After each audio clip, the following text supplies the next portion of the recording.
Hello everyone, I am the storyteller and I am here to help you today. I know you use this video to fall asleep, so before that, like the video and subscribe to the channel. Also, where are you from and what time are you watching? Now get comfortable and relax.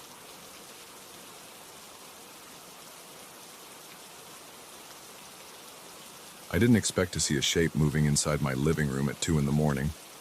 I just moved into this old apartment building downtown, and I was still getting used to the traffic noise and the creaky floors. The place seemed fine when I signed the lease. It was small, but it had a decent layout, and the rent was within my budget. I liked the tall windows and the vintage fixtures. I thought the building's history gave it some charm.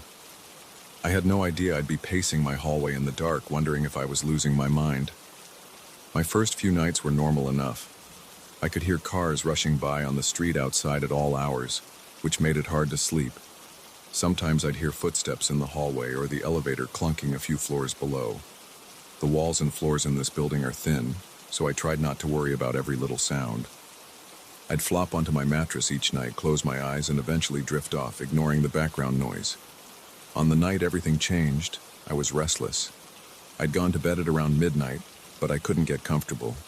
The traffic seemed louder than usual, or maybe I was just more sensitive that night. Around 2 in the morning, I got up to get a glass of water. I was still half asleep and didn't bother turning on the hallway light. I walked barefoot toward the kitchen, which meant passing by the open living room. The living room window overlooks the street, and there's a small couch facing that window. As I reached the living room doorway, I caught a flicker of movement. It was so fast that I wasn't sure if I'd imagined it, but I swear I saw a shadow drift across the space near the window. It looked like a figure, but not a solid one. It was more like a dark shape that moved from the left side of the window toward the corner of the room, then disappeared. It wasn't a reflection from the outside because the streetlights were bright and the curtains were half drawn. I froze. My heart thumped and my breath caught. I leaned forward, squinting in the dark, hoping I would see nothing. I stood there for maybe 10 seconds, my spine tingling and my hands starting to sweat. I listened. No footsteps. No breathing other than my own. The living room felt cold, but the night air had been chilly, so I tried to be rational about it. Still, my stomach was in knots. I stepped into the room, inching my way across the floor. I thought maybe an intruder was hiding. I switched on a small lamp next to the couch and looked around. Everything was as I'd left it. The couch was empty, the window was shut, and my TV and furniture were untouched. I checked behind the couch and inside the narrow coat closet. Nothing. By then I was wide awake, my pulse still racing. I told myself I was overtired. Sometimes the eyes play tricks when you're half asleep, and maybe I just saw my own reflection or a shifting shadow from a car's headlights outside. But it didn't feel that way at the time. It felt like there was a presence there, someone who had no business being in my apartment. I tried to calm down, got my water, and went back to bed. My mind wouldn't stop spinning, so I stayed up reading on my phone until I drifted off around 4 in the morning. The next day I was on edge. Everything looked the same in daylight. There was no sign of anyone sneaking around. I double-checked my door locks and windows. I told myself it was just my imagination. Still, I couldn't shake the uneasy sensation. For the next few nights, I tried sticking to a routine, turning off the lights at midnight, wearing earplugs, and keeping the curtains fully closed. But around 2 or 3 in the morning, I'd wake up for no apparent reason. I'd feel a chill in the air, or a sense that something was just outside my bedroom. I'd lie there, listening. The pipes would clang in the walls and cars would rumble outside. But I'd also think I heard floorboards creaking in the living room. I never had the courage to jump out of bed and check right away. Eventually, I'd fall back asleep, telling myself not to be ridiculous. A few days later, I ran into the building's caretaker, Carlos, in the lobby. He's a quiet guy in his early 50s, always wearing a gray cap and a blue work jacket. I asked him if he knew anything about weird noises or sightings in the building. I tried to keep my voice casual, but I must have sounded nervous because he gave me a curious look. He said the place was old and some people claimed they saw shadows or heard strange sounds over the years. Then he mentioned that a previous tenant in my unit experienced something near that same window. Carlos hinted there had been a tragic incident, but he didn't go into detail. He just said it had happened by the window a long time ago and it left a bad feeling in the unit. He shrugged, as if it was just a rumor he'd heard from older residents. I didn't press him too much, but that explanation sank into my mind. On one hand, it made me feel slightly validated. Maybe I wasn't imagining things. On the other hand, it freaked me out more than I cared to admit. I walked up the stairs to my apartment, half wishing I hadn't asked. As soon as I stepped inside, I glanced over at the living room window and felt the hairs on the back of my neck stand up. That night, I decided to do some investigating of my own. I sat on the couch around midnight and left the lights off. The only illumination came from the streetlights outside. My window blinds were partially closed, so strips of orange light formed uneven lines on the floor. I sat there quietly, listening for any odd sounds. The building settled now and then, making random thumps or clicks. The radiator hissed. An ambulance siren wailed in the distance. I kept my eyes focused on the space by the window. I could see the corner of my couch and the edge of my coffee table. After about an hour, I got restless. Nothing was happening. I grabbed my phone and started scrolling through social media to pass the time. At one point, I stretched my legs and leaned back, closing my eyes. Then, out of the corner of my vision, I saw something move. I snapped my head up. It was the same shadow, sliding across the window side of the room. It looked like it was pacing along the wall. I couldn't make out features. It was like a dense gray silhouette drifting through the darkness. My body tensed up and I stopped breathing for a moment. I reached out, trembling, and flicked on a small lamp. The glow spread across the floor. I stared at the spot where I'd seen the shape. Nothing was there. My chest felt tight and my skin felt clammy. I stood up slowly, keeping my eyes on that area. My heart thudded, and I started to feel nauseous. I forced myself to walk across the room step by step, checking every corner. I even ran my hand along the wall. It was solid and cold. I felt no difference in temperature as I moved around. I felt foolish standing there in my pajamas, scanning the room for something I couldn't even describe properly. Eventually, I turned off the lamp and went to bed. I couldn't sleep. I just stared at the ceiling, replaying that moment in my head. The next morning, I woke up feeling exhausted. My back was stiff and my eyes were burning. I had to go to work, so I dragged myself through my morning routine, trying not to think about the night before. My day was busy, which helped take my mind off everything. By the time I got home, it was late, and I was running on pure caffeine and stress. I tossed my keys on the counter, ordered some takeout, and ate standing up in the kitchen. I avoided looking at the living room window. I felt a weird sense of dread whenever I walked by it. That night, I decided I would leave the lights on in the living room when I went to bed. It was a silly move, but I just wanted some peace of mind.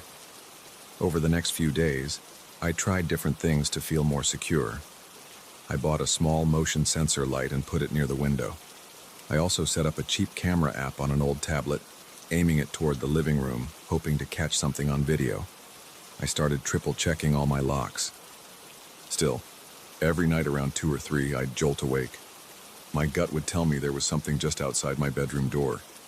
When I got up to look, I'd find nothing but my furniture and my reflection in the dark TV screen. I played back the camera footage a couple of times. Most of it was just me walking around. Once, though, I saw a flicker of darkness in the corner of the frame. It was so brief that I couldn't be sure if it was a technical glitch or something moving across the living room. The camera's angle wasn't great, and the lighting was dim, but it was enough to make me uneasy.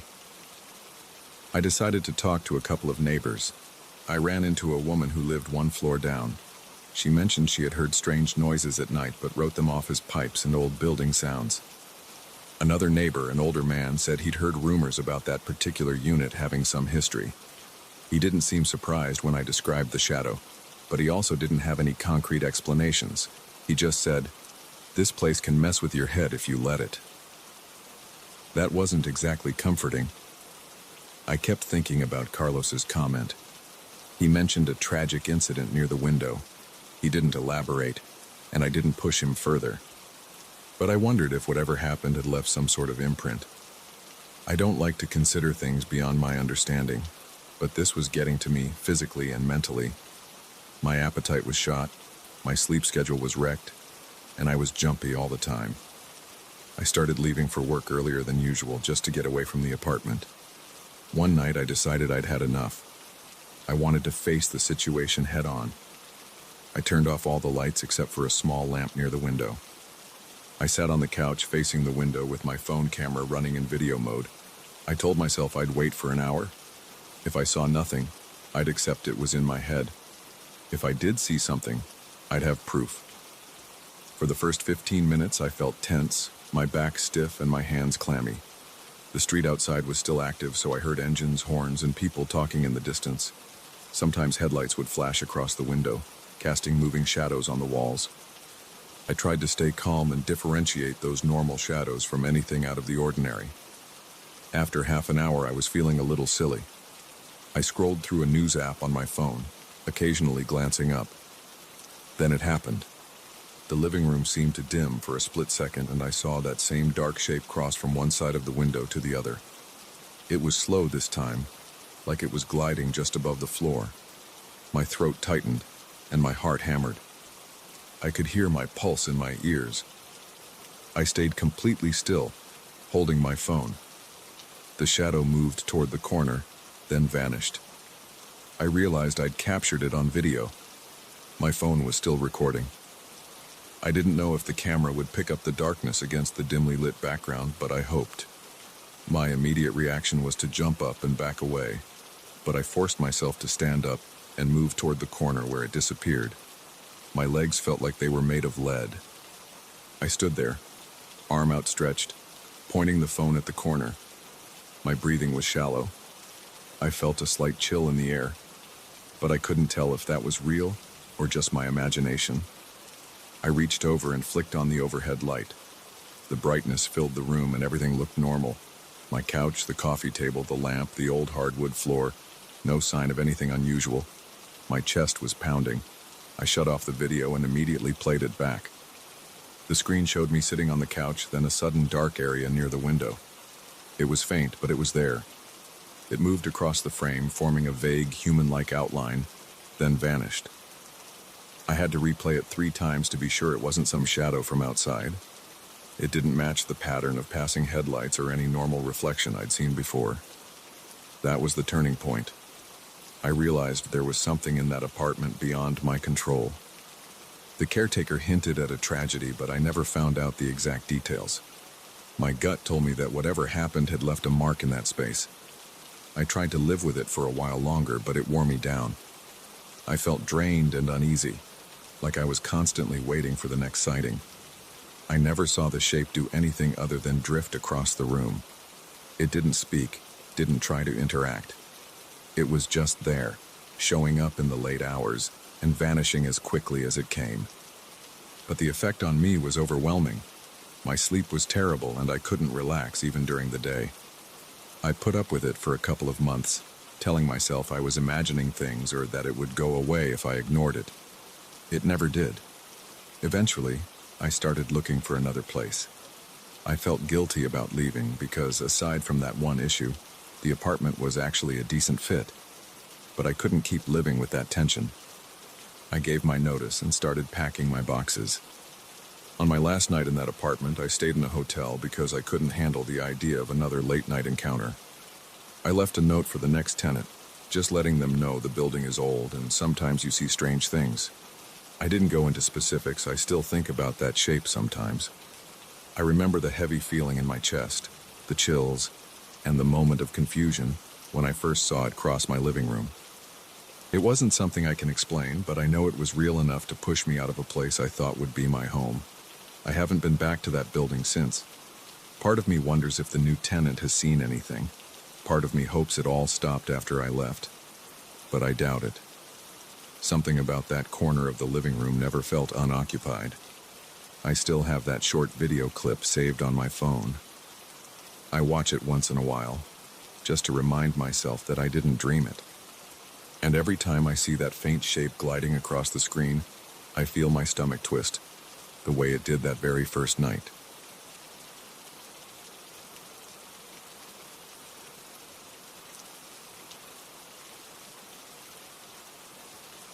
I'll never forget the moment I realized our quiet house in the countryside wasn't as safe as I thought. It was late, and I was in the kitchen with a mug of coffee in my hand. My friend was in his bedroom, which was at the far end of the hallway. He had mentioned strange things in that room before, but I never took it seriously. That night changed my perspective on everything. My name is Daniel. I moved in with my friend Lucas about 6 months ago. We rented a small place in a rural area surrounded by old trees, thick bushes, and a few narrow dirt paths that led to other properties. It was quiet most of the time. I liked the calm. It was a simple house with 2 bedrooms, a living room, a tiny bathroom, and a small kitchen that barely fit 2 people at once. The rent was cheap and it felt peaceful during the day. At night, it was a different story. Lucas often told me he heard noises in his room. He said he heard knocking at the window and scratching along the wall. I told him maybe it was just branches or the wind. He insisted it sounded more deliberate than that. He also said he sometimes felt a weird presence. I shrugged it off. I wanted to believe it was just old house noises or normal wildlife outside. We were in the countryside, so I figured raccoons, stray cats, or something else might be lurking around. On the night everything started, I was leaning against the kitchen counter. It must have been around midnight. I was half asleep, and the only sound I heard was the drip of the faucet. I took a sip of coffee when Lucas screamed. It wasn't a small yelp. It was a full-blown shout for help. I nearly dropped my mug. I ran down the hallway to his bedroom. It felt like my heart was going to jump out of my chest. The house was dark except for the weak glow from a small lamp in his room. He stood in the middle of the floor, pointing at the window. I followed his gaze and saw a shadow outside. It looked like the shape of a person, but I couldn't make out any details. It was just a dark outline against the pale moonlight. I stayed still for a second. My mind raced through possibilities. Maybe it was a neighbor, maybe a burglar. Lucas whispered that the shadow had been standing there for a while, staring at him. I believed him because he looked terrified. I grabbed a flashlight from a table near the door. Lucas and I ran outside. The air was cold, and the grass felt damp under my feet. We went around to his window, but there was nobody. The ground was empty. No sign of footprints, nothing. All I heard was the wind moving the branches above us. There was no rustling like someone running away. Everything felt too still. We checked around the house. We scanned the area with the flashlight. We found nothing. I was uneasy. Lucas's face was pale, and he kept rubbing his arms like he was cold, even though it wasn't freezing out there. We went back in. We locked every door and window. My heart was still pounding, but after a while, we both calmed down. Lucas tried to explain that he saw a clear silhouette of someone right by the glass. I didn't doubt him anymore because I saw it too, even if it was for just a moment. I told him I'd stay up a little longer in the living room, just in case. He went to bed, and I sat on the couch, trying to keep my eyes open. Eventually, I dozed off. The next day, things seemed normal. Lucas and I talked about what happened. We decided it might have been a prowler. We agreed to be more careful. I even considered calling the local authorities, but I hesitated because I had no evidence of an actual break-in. We just saw a shape. In the daylight, it felt less important. Our daily routine stayed the same. We both worked small jobs nearby, so we left in the morning and got back in the late afternoon. The day passed without any unusual events, and I almost forgot about the scare. But the night came, and strange things started happening again. I was in my room, reading a magazine, when I heard a faint whisper near the window. At first I thought I was imagining it. I turned off my light and listened. I heard a soft, breathy sound right outside. My stomach clenched. I felt a tingling in my arms. I stood up and moved closer to the window. The whispering stopped. I didn't see anything outside. I looked through the glass.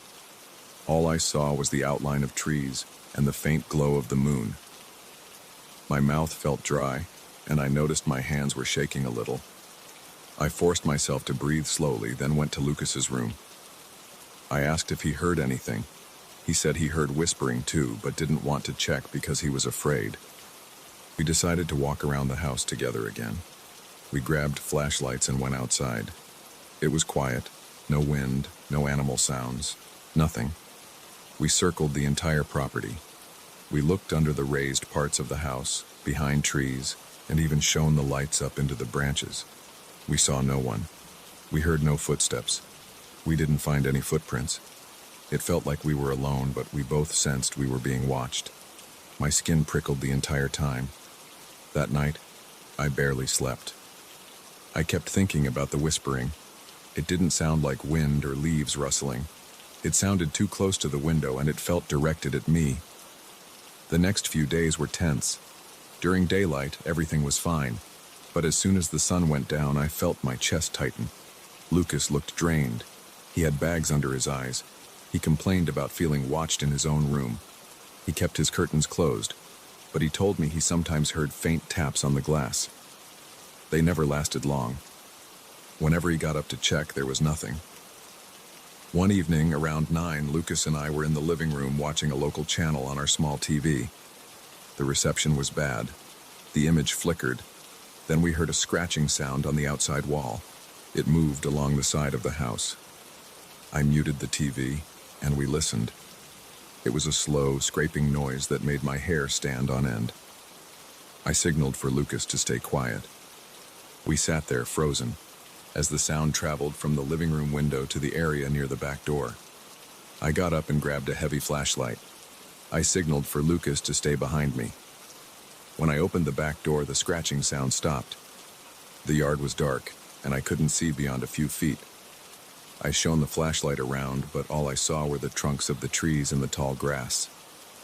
No movement. We stepped onto the back porch. The boards creaked under our feet. My heart pounded so hard it was all I heard in my ears. We stood there for a minute. No more scratching. We walked around the house one more time. Same result. No footprints, no tracks, no broken branches. Everything was still. The only thing I noticed was that the silence felt heavier than usual. I felt uneasy, like my body knew something was wrong even though I couldn't see anything. Over the next few nights, the pattern repeated. Whispers near the windows, scratching on the walls, and that sense of being watched. Lucas started sleeping with a baseball bat by his bed. I kept a kitchen knife in my nightstand, just in case. We started feeling jumpy at small sounds, even the fridge humming. My nerves were shot. I woke up in the middle of the night sweating and checking the windows. I knew I had to figure out what was going on, but I didn't know where to start. I tried talking to a neighbor who lived about half a mile down the road. He was an older man who had been there for years. He said he hadn't heard or seen anything strange near his property. He told me the woods could play tricks on people, especially at night. I wanted to believe him, but my gut told me we had a real threat outside our windows. Lucas and I installed makeshift barricades on the windows. We nailed some extra wooden boards to form a kind of shutter. It wasn't pretty, but we hoped it would discourage whoever or whatever was creeping around. That night I felt a little better, but only until the noises started again. The whispering seemed to move around, starting at Lucas's bedroom window, then traveling to mine, then around to the living room. It was slow and deliberate. I kept my flashlight in one hand and my phone in the other, ready to call the police if I actually saw someone. But I never did. We were on edge all the time. I noticed that during the day, there were a few small signs that someone had been in our yard. Sometimes I saw broken twigs or flattened patches of grass near the windows. One afternoon, I found a small piece of torn cloth stuck to a nail on the side of the house. It looked like part of a dark shirt or jacket. That made me nervous. It meant we weren't imagining this. Someone was definitely outside at night. Lucas wanted to call the police, but I insisted we gather more proof. I didn't want to risk the local deputies blowing us off or telling us to install better lighting and nothing else. On the 6th night after we first saw that shadow, everything reached a new level of tension. We were both in the living room around midnight, talking in low voices. Lucas was scared and wanted to leave the house. I told him we didn't have anywhere else to go on short notice. We heard a loud thump on the wall behind the couch. It sounded like someone had thrown a rock. I jumped up, grabbed the flashlight, and rushed outside through the front door. Lucas followed right behind me. We ran to the side of the house, shining the light around. I saw movement near the bushes, a quick blur. It looked like a person crouching. I shouted, "Hey!" But they darted behind a tree. We ran after them. I heard heavy breathing, but I wasn't sure if it was mine or Lucas's. We reached the tree, shone the light around, but we didn't see anyone. The bushes were still. The area was silent again. I stood there, trying not to panic. Lucas kept swinging his flashlight around, trying to catch some sign of movement. Nothing. I felt my skin tingling from the adrenaline. We eventually gave up and went inside. We locked up again, double-checking every door. That night I barely slept. I kept waiting for more noises. I was ready to confront whoever was out there. My eyes stung from lack of sleep and my muscles were tense. The next day I told Lucas we needed to call the police.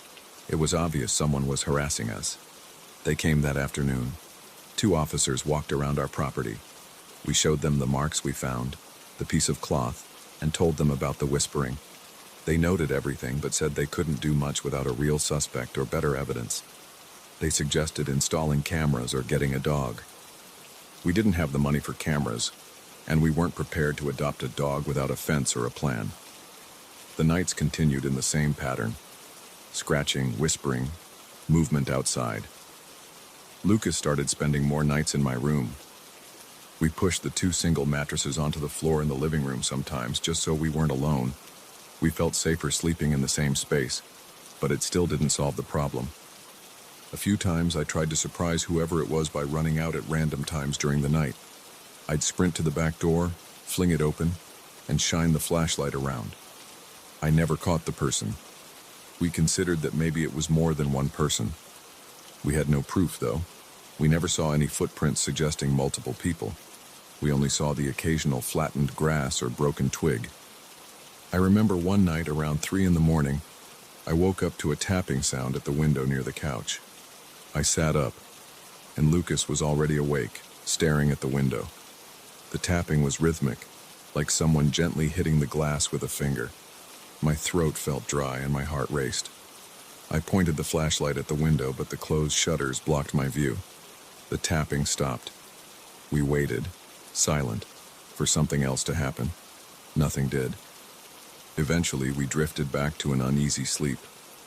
That was how our nights went for almost 2 weeks. We never found out exactly who was out there or what they wanted. The whispering, the scratching, the tapping, all of it made me jump at every little sound. Lucas and I talked about moving. We started saving money to find a new place. We felt trapped, but we couldn't break the lease easily. We were worried about losing our deposit and not having enough for another place. So we stuck it out, feeling that uneasy presence watching us from the trees. I still remember the tension in my chest every night. I remember the adrenaline surging through my arms whenever I heard a noise. I remember holding the flashlight so tight my knuckles turned white. And I remember Lucas standing beside me, breathing fast, scanning the yard with his own beam of light. We never caught whoever was out there, but we felt them. That feeling of being observed became unbearable. It was like the walls were closing in every time the sun went down. We never had a final confrontation. We just continued living with that fear until we had enough money to leave. As far as I know, whatever was out there kept prowling around. Sometimes, late at night, I still think about that shadow by the window, and those whispers that seemed to circle the house. I think about the cold sweat on my forehead when I realized we weren't alone in that remote place. That house taught me a lesson. Sometimes the worst feeling is not seeing the threat clearly. It's sensing it in the silence, in the corner of your eye, or right outside your window when you're too scared to look. Lucas and I left as soon as we could. We never went back. I still wonder if something still lingers around that property at night, looking for another person to scare. but I'll never go there again to find out.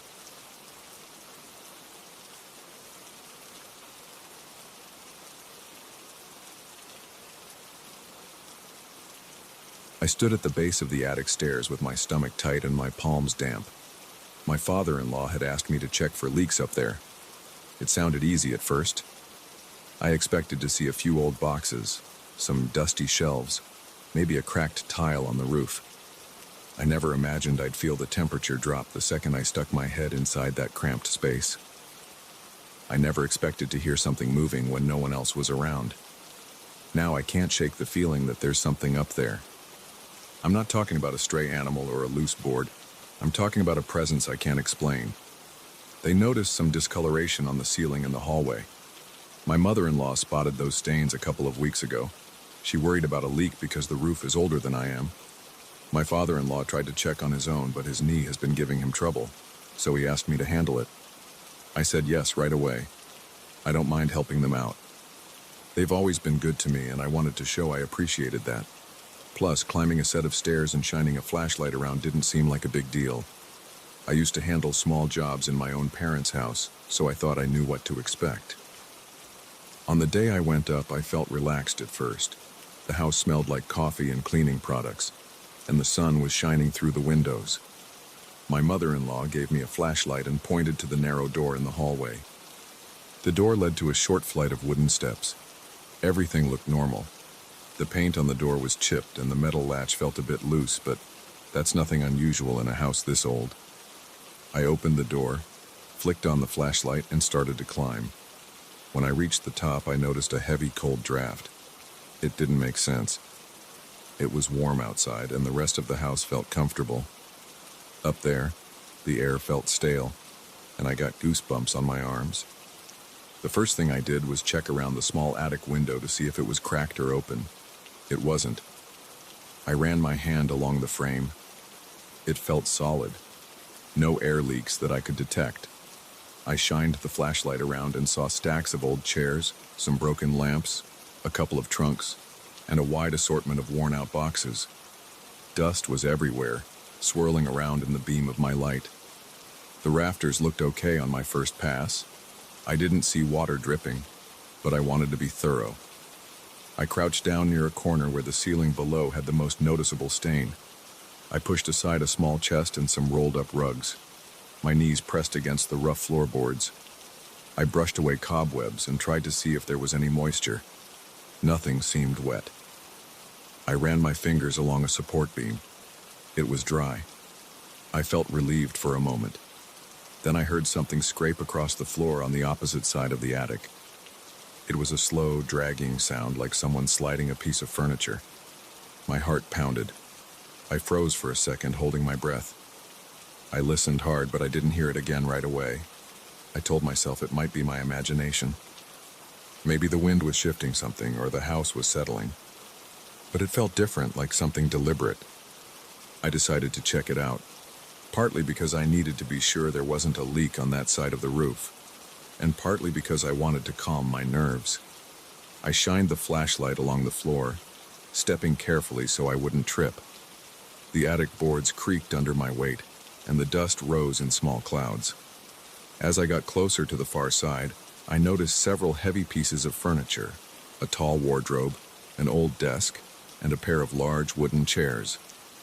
Everything was covered in a thick layer of dust. I examined the floor around them. I didn't see any fresh scrape marks, and I didn't see any sign that something had just moved. I tried to rationalize it. Maybe I'd heard something from outside. Maybe a tree branch was brushing against the roof. I stood there for a moment, shining the flashlight around, checking every corner. My pulse was slowing down a bit. I noticed the cold feeling again. My nose felt chilly and my ears felt numb, like I was outside on a cold day. The air smelled stale, like old cardboard and mildew. I coughed once or twice when the dust got into my throat. I went back to the center of the attic to continue my roof inspection. I aimed the flashlight up at the wooden beams. Everything looked intact. No cracks, no holes, no visible light shining through. I felt along a few areas where the boards joined, just to see if any moisture had seeped in. It all seemed fine. I was about to take one more pass when I heard a sudden thud from beneath the floor. It sounded like someone knocking from the other side of the boards, right below my feet. It was loud and strong, and it startled me enough that I nearly dropped the flashlight. My chest tightened and I felt my heart rate spike again. For a second, I didn't move. I kept the flashlight aimed at the floor, even though that made no sense. Then I heard another knock, harder this time. It felt like the wood vibrated under my shoes. I whispered, "Hello?" I'm not even sure why I said that. It's not like I expected an answer, but I needed to do something. I waited, but there was no response. I stared at the floor for a few more seconds, trying to figure out if maybe my father-in-law was below me, testing something or moving a piece of furniture in the room underneath. But he wasn't. I knew he was in the living room when I came upstairs. Besides, the way those knocks sounded, it felt directed at me like a warning. My breathing became shallow. My thoughts raced. I tried to think logically. This is just an old house. Maybe there's a vent or a pipe knocking around. Old pipes can bang sometimes, but I couldn't shake the feeling that it came from something else. My skin felt clammy. I wiped my forehead with the back of my hand, leaving a streak of dust there. I heard another slow, dragging sound off to my left. It was the same noise as before. I swung the flashlight in that direction, hoping to see a box shifting or a piece of cloth sliding off a trunk. Nothing. The sound stopped as soon as I pointed the light. I took a step back. I stepped on a loose board, and it groaned under my weight. I almost jumped out of my skin. I wanted to get out of there, but I also felt this urge to make sure everything was okay. I forced myself to stay a bit longer. I walked toward the area where I heard the dragging sound.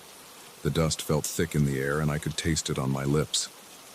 I leaned over a few old chairs, making sure no animals were underneath. I looked inside a tall wardrobe. It was empty except for a moth-eaten coat on a bent hanger. The stench of mothballs hit me.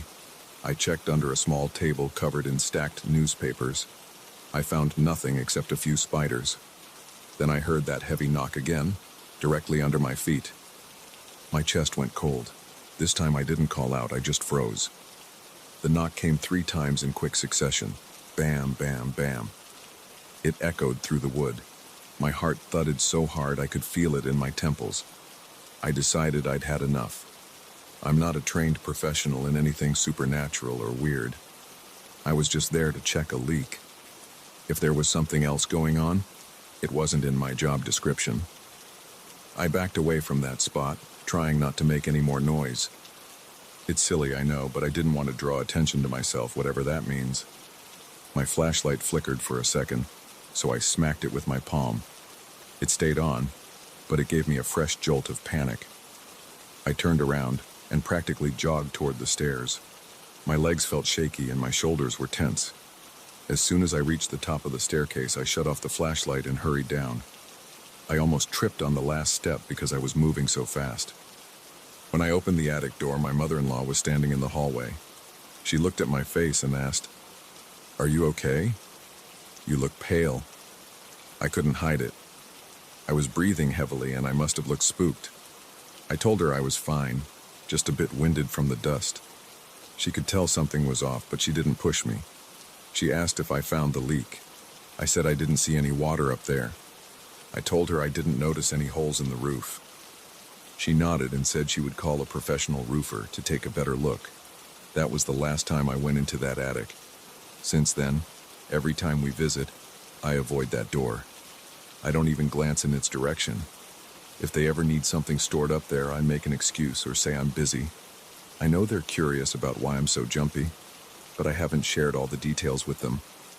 It's hard to explain without sounding ridiculous. I still remember those noises. I can't forget the scraping sound, or that deliberate knocking from beneath the floor. I remember the cold air that didn't match the weather outside. I've tried to come up with a logical explanation, but nothing fits. There's no basement under that part of the attic. The second floor is below it, and I've been in every room on that floor many times. I can't think of any place where someone could hide and knock on the ceiling, but I heard it with my own ears. The boards shook under my feet. My father-in-law mentioned that nobody had cleaned or organized the attic in decades. He said the furniture and boxes belonged to his parents. I asked if anyone else ever heard strange noises up there. He gave me a puzzled look and said no. My mother-in-law said she sometimes heard random creaks, but she assumed it was the house settling. She never went up there alone, though.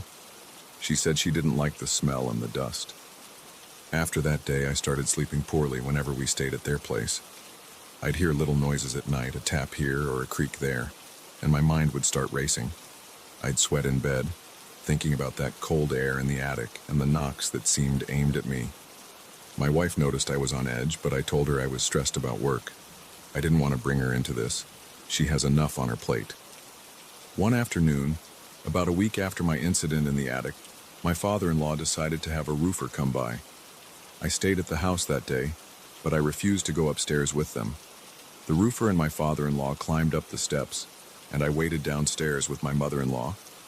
I sat in the living room tapping my foot. We heard them walking around up there for a good 20 minutes. Nothing strange happened while they were up.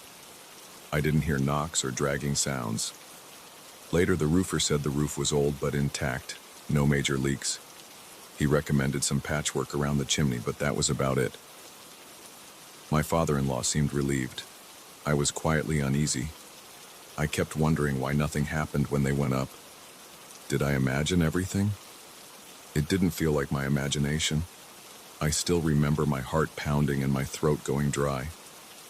I don't know if something was messing with me or if I somehow triggered it. Sometimes I think it was a one-time event. Other times I think it's still up there waiting. The next time we visited, my mother-in-law made an offhand comment about how I don't like that attic. She said it with a little smile, as if it was just a harmless quirk of mine. I tried to laugh it off, but I felt a chill run through my body. She asked if I could help her bring down a box of old curtains from up there. I hesitated, then I lied and said my back was bothering me. My father-in-law offered to do it, and I let him. I felt a bit guilty, but I refused to set foot on that stairway again. I don't know what's up in that attic. I only know that I heard those knocks, and they weren't a house settling or a pipe rattling. They were strong and rhythmic, almost as if someone was standing right below me, pounding a fist against the floor. I can still feel the vibration in my legs when I think about it. I remember the scraping, the way it sounded like heavy furniture moving, but nothing was out of place. When I close my eyes, I see that dusty furniture and the dark corners where the flashlight didn't reach. I won't pretend to understand it. I won't say it was a ghost or a spirit, I just know I felt something unnatural that day. That attic wasn't empty. It had more than just old lamps and trunks. There was a presence, and it wanted me to know it was there. It's the only time in my life I've felt something like that. I don't consider myself superstitious, but I trust my own senses. What I saw and heard was real, and it scared me more than I'd like to admit. That's why I stay away. I don't even argue about it.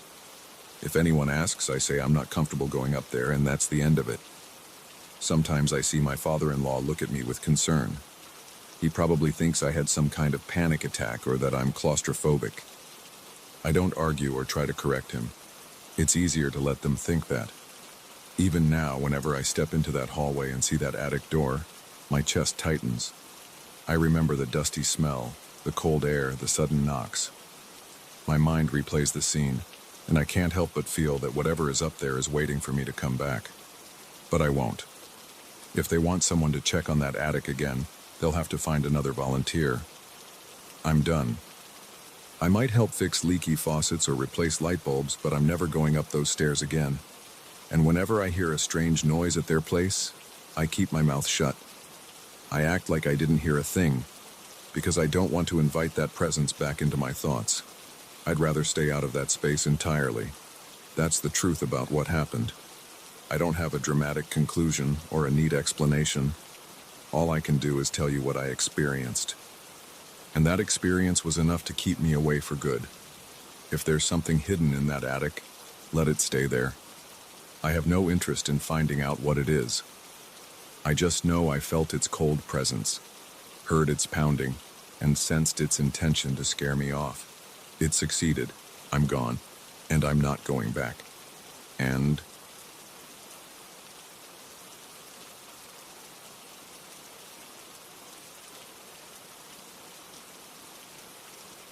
I still get a tight feeling in my stomach every time I remember that call from the hospital. It was almost 3 in the morning when my phone buzzed on the nightstand. I had been dozing off, but I jumped up the second I saw the hospital's number on the screen.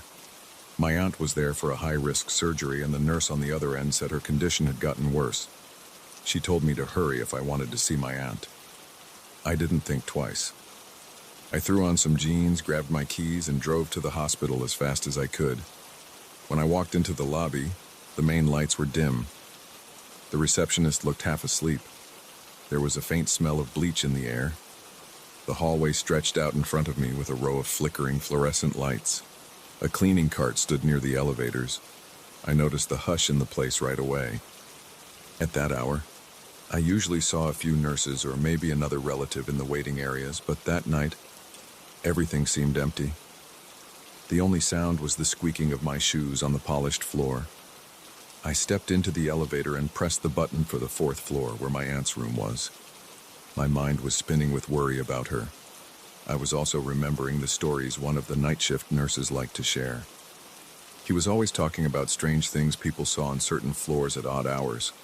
Normally, I just let those stories slide. Hospitals can be unsettling at night, and I figured he liked to scare whoever was around to pass the time. But tonight, I felt every hair on my arm stand up as the elevator doors closed. The overhead light in the elevator flickered once, and I felt a little jolt of adrenaline in my chest. The elevator opened with a ding, and I stepped out into another quiet hallway.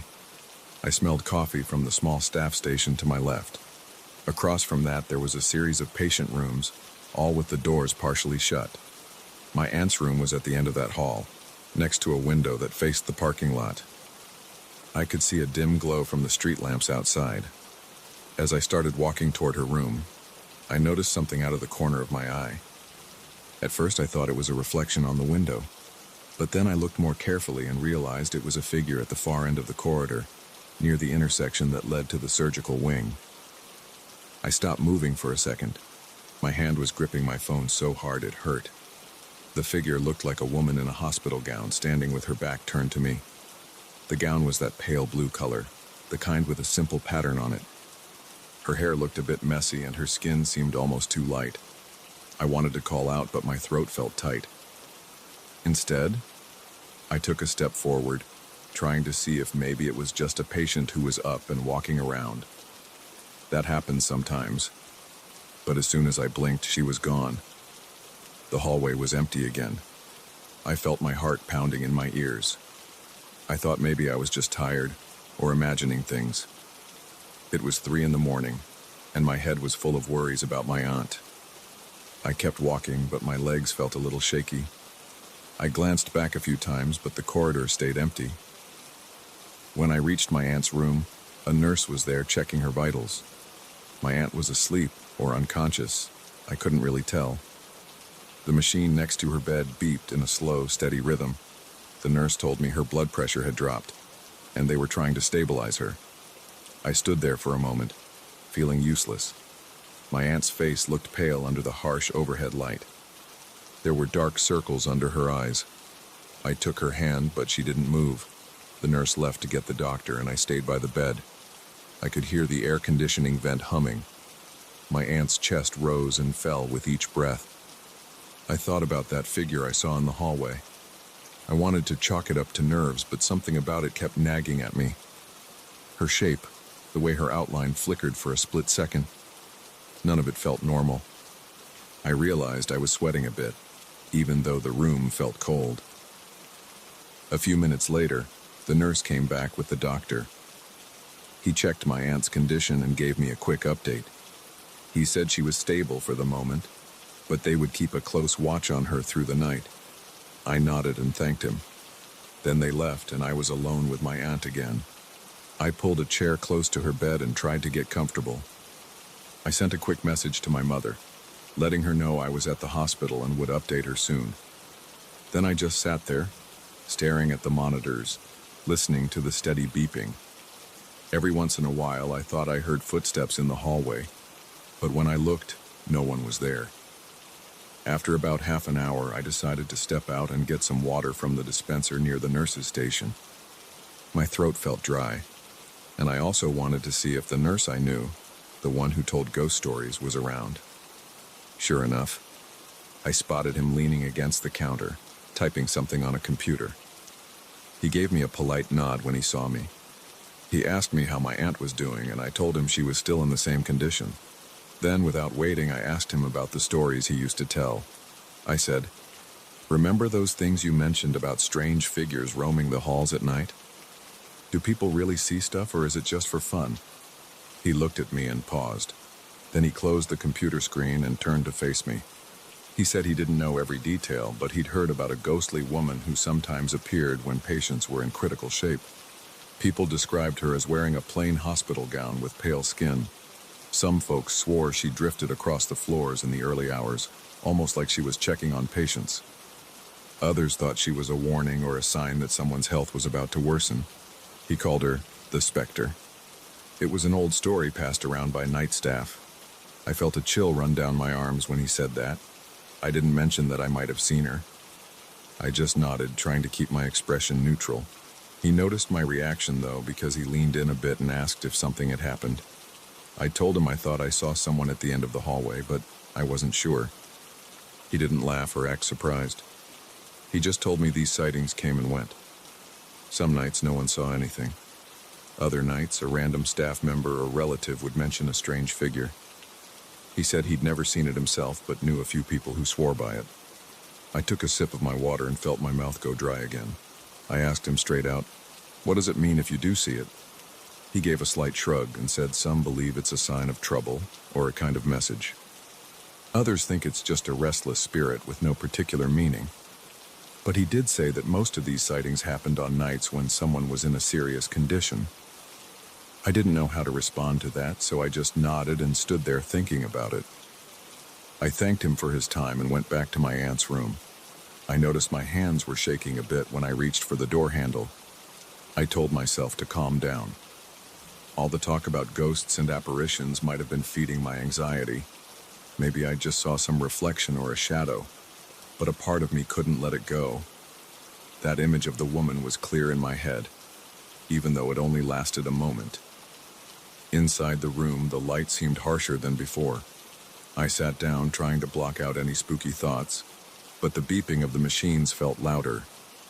Every time the door creaked, I glanced over my shoulder, expecting to see someone or something standing there. Around 4 a.m, my aunt stirred for a moment. Her eyes opened slightly, and she mumbled something I couldn't make out. I leaned in and tried to see if she was in pain.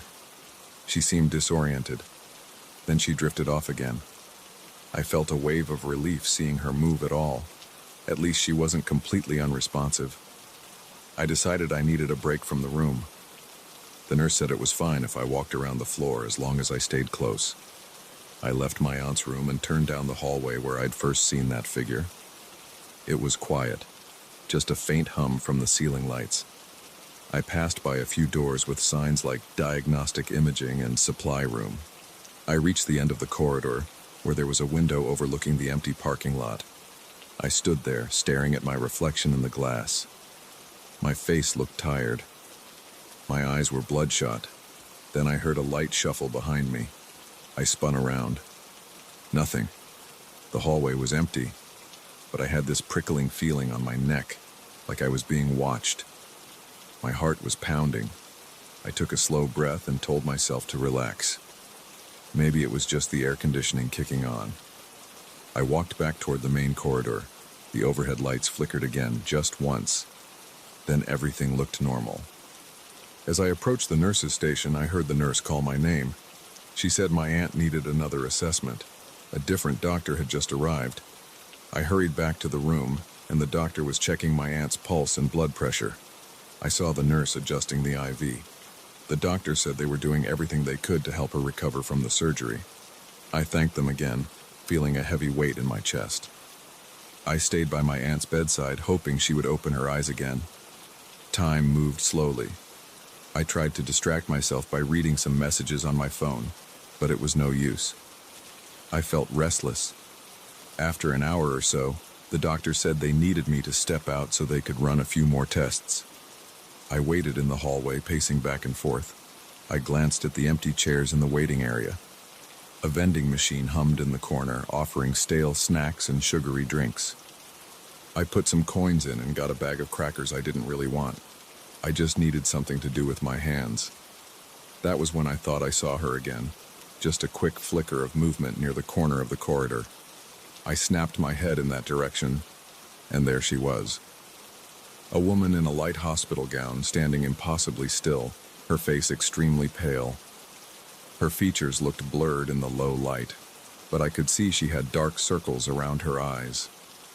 The corners of her lips looked almost gray. My stomach lurched.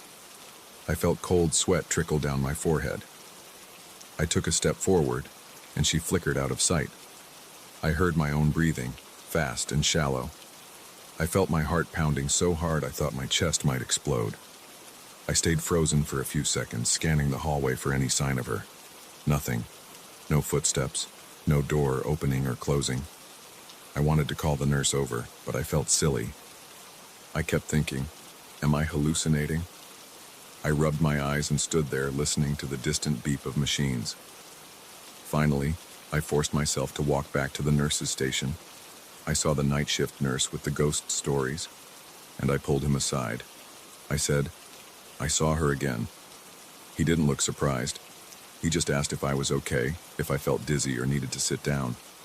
I told him I was fine, just a bit rattled. He said sometimes people spot that figure more than once, especially if a close relative is in bad shape. He said he couldn't explain why. He just knew the stories. I spent the rest of the night by my aunt's side. I was tense. My legs felt cramped, and my stomach wouldn't settle. Every small noise made me jump. At around 5 in the morning, the nurse brought me a cup of coffee, and I drank it even though it tasted burnt. I needed something warm to keep me grounded. I stayed alert, watching my aunt's breathing. She seemed calmer, like the medication was helping. A little after 6, the sky started to lighten outside the window. I saw the first hint of dawn, that grayish glow on the horizon. The day shift staff began to arrive. The hallway got a little busier. A couple of doctors walked past and a few more nurses took over. I felt a slight sense of relief that the night was over. The new doctor came in and said they would continue to monitor my aunt carefully through the day. He suggested I go home, rest, and come back later, but I stayed for another hour to be sure everything was stable. I didn't mention the figure to the day shift staff. I just told them I'd check back in the afternoon. On my way out, I passed the spot in the corridor where I saw that spectral woman. My stomach tightened, but the hallway was just a hallway in the daylight. Bright lights, tile floor, and a few staff members walking around with folders. No shadowy presence, no flickering outline of a patient in a gown. I left the hospital with my legs feeling like rubber. I drove home in silence, gripping the wheel, checking the rearview mirror whenever I stopped at a light. That morning, I sat in my living room, thinking about everything that had happened. I tried not to obsess over it, but it felt impossible to ignore. I knew what I saw. I knew the nurses' stories. The whole experience left me uneasy, as if the hospital at night had its own hidden layer that only some people catch a glimpse of. I went back later that afternoon and things looked normal again. Busy hallways, bright lights, staff talking to each other. My aunt was still in a delicate state, but she was hanging on, and the staff seemed more optimistic than the night before. Even now, I still remember the look of that woman's face, or maybe the lack of expression on it. It stays with me whenever I step into a hospital hallway late at night. I don't mention it much because most people either don't believe in such things or don't want to hear about it. But in that moment on that quiet floor, it felt like she was there. And that's something I can't forget.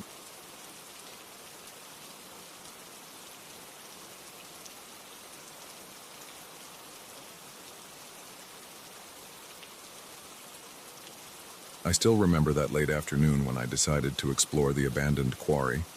It was a place everyone around my old neighborhood avoided, but I couldn't stay away. Something about that crumbling terrain caught my attention. People told stories about injuries and strange incidents in that spot, but I never listened. I always wanted to see it for myself. I'm the kind of person who needs to check things out firsthand. Sometimes that helps me learn my limits, and sometimes it gets me in trouble. The quarry sat at the edge of town, surrounded by a few small houses and scattered bits of land that no one bothered to clean up. A narrow dirt road led there, but most folks never used it. You'd see tire tracks from teenagers who went there late at night, but they rarely stayed long. It was common to hear rumors about weird noises or accidents. Honestly, I never believed in curses or anything supernatural. I just thought the place was unstable, with rocks ready to collapse at any time. That day I felt restless at home, so I called my buddy to see if he wanted to explore. He agreed without thinking twice. We set off around 4 in the afternoon. The sun was still bright and the sky was completely clear. The air was hot and I felt sweat gathering on my forehead before we even got close. We walked along the dirt road, kicking little rocks out of our path. We joked around at first, talking about random stuff. My buddy mentioned how he had heard about some guy slipping on the loose gravel last year. Apparently that guy hurt his leg pretty bad. My friend said he thought the place was jinxed because every few months someone managed to get injured there. I just shrugged. My main concern was stepping carefully. I didn't want to twist an ankle or break anything. The closer we got, the more isolated it felt. No traffic sounds, no people yelling, no music in the distance. We heard only the wind blowing through the sparse vegetation. The entrance to the quarry was blocked off with some rusty fencing, but there were big holes in the chain link. We found one wide enough to squeeze through. That fence had probably been there for a decade or more. It looked pointless, considering how easily we slipped past it. Right after we got inside, my buddy turned to me and said he felt uneasy. I told him we'd be fine. I was confident, maybe a bit cocky. We walked deeper into the old site. A few large boulders sat off to one side and the ground was covered in dust and gravel. A steep slope lay ahead. In the distance, I could see the high walls of the old quarry, rising like a massive crater. Dirt tracks and tire prints crisscrossed the area, which suggested that some people still rode bikes or drove trucks around there. I felt an odd rush, like my heart was beating faster than normal. I was excited to see a place most folks tried to avoid. We walked carefully, but the footing was rough. Sharp rocks stuck out here and there. Some areas were damp, probably from old rainwater that pooled in the hollows. My buddy and I started up a slight incline just to get a better view from the top. At first, the climb wasn't too bad, but about halfway up, he lost his balance. I heard a small crack as his foot landed on a loose rock and he yelped in pain. It wasn't a scream, just a sudden noise that told me something was wrong. I rushed over and saw him sitting on the ground holding his ankle. He was wincing and breathing heavily, so I asked if he could stand. He tried to put weight on it, but I could see it hurt him. His ankle started to swell a bit and he said it felt tender. I suggested we get out of there and go home. He agreed, but he also knew how stubborn I was. He looked up at me and said, "Dude, I'm heading back, but I know you're not coming with me, right?" I shrugged and admitted I wanted to stay. I told him I'd be fine on my own, but I'd walk him to the fence first. We slowly made our way back down. I stayed close in case he needed support. Once we reached the fence, I helped him through the gap. He managed to limp toward the main road. He said he'd text me when he got home, just so I knew he was okay. I watched him for a moment, then turned around. I felt a surge of adrenaline, like I was about to do something I wasn't supposed to. The quarry was quiet again, except for a faint rustling of leaves. I walked back the same path we had taken. My heart was pounding, and I noticed my palms were sweaty. I took a few deep breaths. The climb was waiting for me again, and this time I'd have to do it without any backup. That kind of challenge never scared me in the past, but something about being alone in that place made me more alert than usual. I reached the incline where my buddy had slipped. Small rocks shifted under my feet. I tested them before putting my full weight down. After a few steps, I realized I needed to find a better route. To the right, there was a steep embankment covered in dirt. Small shrubs and patches of grass poked through. If I got a good grip, I could use them to pull myself up. I decided to go for it. I moved slowly, focusing on one handhold at a time. My shoes slid once or twice, sending tiny stones tumbling down behind me. I kept moving. At one point, I grabbed a piece of root sticking out of the dirt. It felt sturdy, so I shifted my weight. Then I pushed off with my right foot, trying to find a better spot for my left foot. I felt my left foot land on something that seemed stable, but as soon as I pressed down, the support crumbled.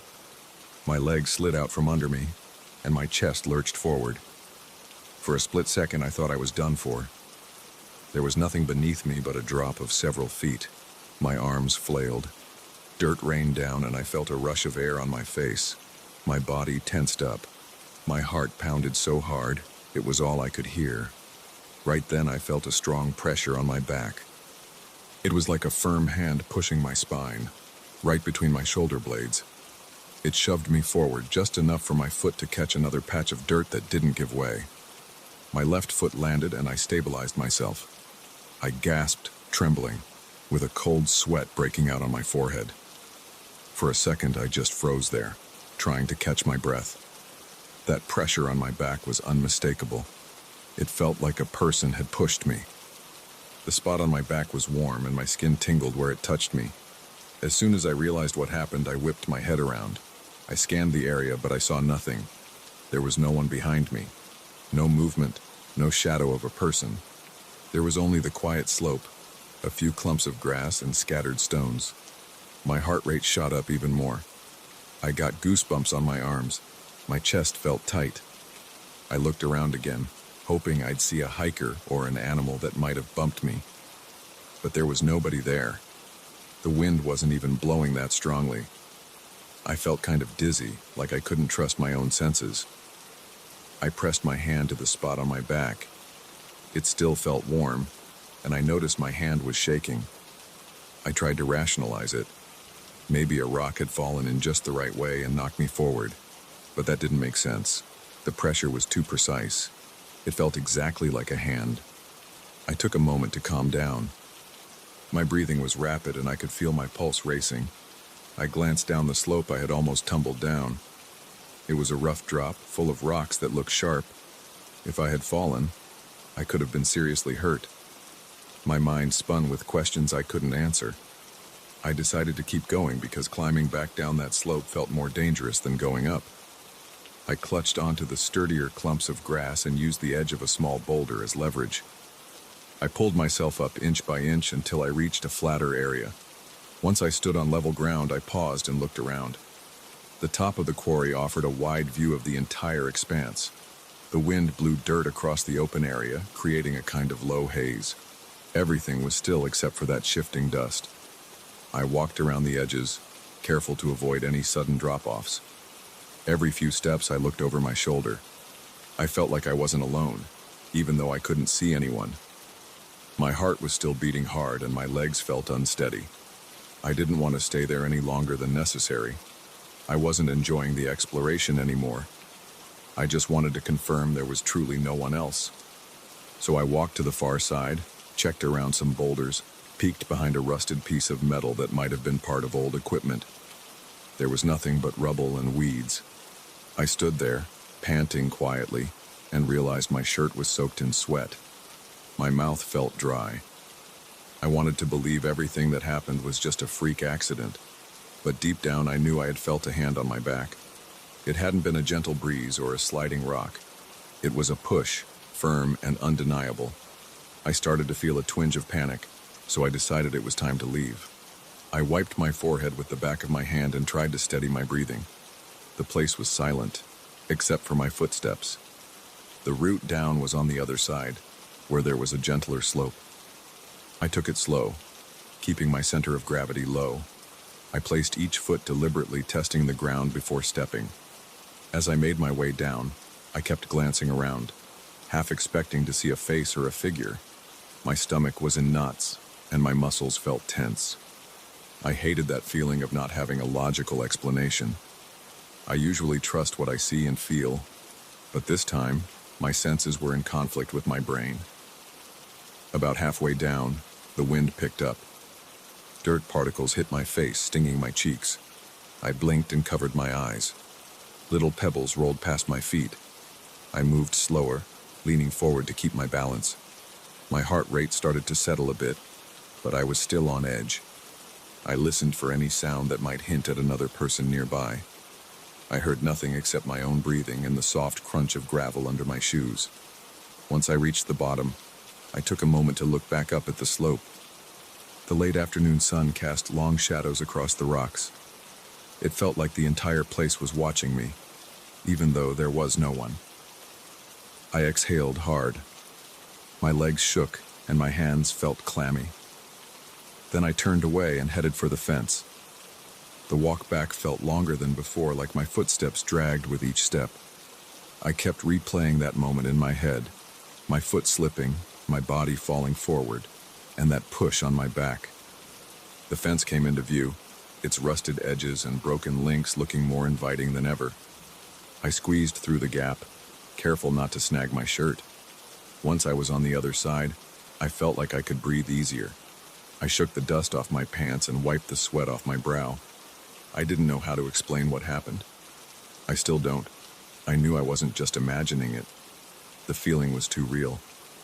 I pulled out my phone to see if my buddy had messaged me. He had sent a text saying he got home and wrapped his ankle. He asked if I was still alive. I replied that I was fine and said I'd explain everything later. I started walking back along the dirt road. I kept glancing over my shoulder at the quarry's entrance, half expecting to see someone standing there, but it was empty. The sun dipped lower, and I realized how quickly time had passed. As I made my way home, I felt every step in my legs. My calves were sore from that tense climb. My arms felt tired too, probably from gripping the rocks. My mind was the most tired part of me, though. I couldn't shake off the memory of that hand on my back. I tried to come up with a reasonable explanation, but all of them seemed far-fetched. I'm not a superstitious person. I never believed in ghosts or invisible forces, but that moment was impossible to ignore. When I finally got home, I dropped my stuff by the door and went straight to the bathroom to wash the dirt off. The water turning brown at my feet reminded me of how filthy that place was. My muscles ached, and I felt a dull pain in my shoulder blades. I ran my hand over my back, feeling the tension in my muscles, remembering that exact spot where I had been pushed. It lingered like a strange aftertaste. I dried off, got dressed, and collapsed onto my couch. My phone buzzed again. My buddy asked me if I found anything cool up there. I just replied, "Not exactly," and said I'd tell him later. I needed time to process everything. My apartment felt safe and familiar, but I couldn't relax. I kept thinking about the sensation of falling and then that sudden push. My heartbeat still felt uneven. I went to the kitchen and drank a large glass of water. My throat was scratchy from all the dust. I stared out the window, noticing the sun had almost set. The sky was turning a deep orange, and I felt grateful to be away from that quarry. Part of me wanted to go back and figure it out. Another part of me never wanted to set foot there again. I wondered if the stories about the place weren't just accidents. Maybe people felt something similar, or maybe they had experiences they never talked about. I sat down and tried to calm my nerves. My hands were steadier and my breathing was back to normal. I kept replaying the moment. I pictured the slope, the crumbly dirt, the sensation of losing my footing, and then that solid pressure that saved me from falling. It was so real. I even remembered the spot where my right knee scraped against the dirt, leaving a faint bruise. The bruise was there, but there was no logical sign of what pushed me. I guess some things just don't have a neat explanation. That day changed how I see certain places, especially ones people avoid. I'm not going to claim I was touched by a ghost or anything like that. I just know I felt a physical push. It wasn't a slip or a lucky bounce. It was deliberate and strong enough to stop me from tumbling into a nasty fall. That's the truth of what happened. I never told many people about it. My buddy only knows bits and pieces. He rolled his eyes when I mentioned something strange happened. He teased me about hallucinating from the heat or something. I laughed it off, but deep down, I know what I felt. People can believe what they want. After that day, I stayed away from the quarry. I didn't see a need to go back. The place always had a bad reputation, and now I had my own reasons to keep my distance. The memory still pops into my head sometimes, especially when I think about risk-taking. I still have a bold streak in me, but I'm more careful now. I check my footing. I weigh the risks. And I keep an open mind to the possibility that there might be things we can't explain easily. Even today, if I close my eyes, I can almost feel that push on my back. It was warm, strong, and precise. Nobody was there, but something touched me. I walked out of that quarry with a bruise on my knee and a whole new sense of caution. I can't say I'll ever understand it fully, but I'm sure I'll never forget it. The memory is too clear in my mind. It's not a comforting memory, but it's part of my experience now. And that's the whole story of what happened to me in that abandoned quarry.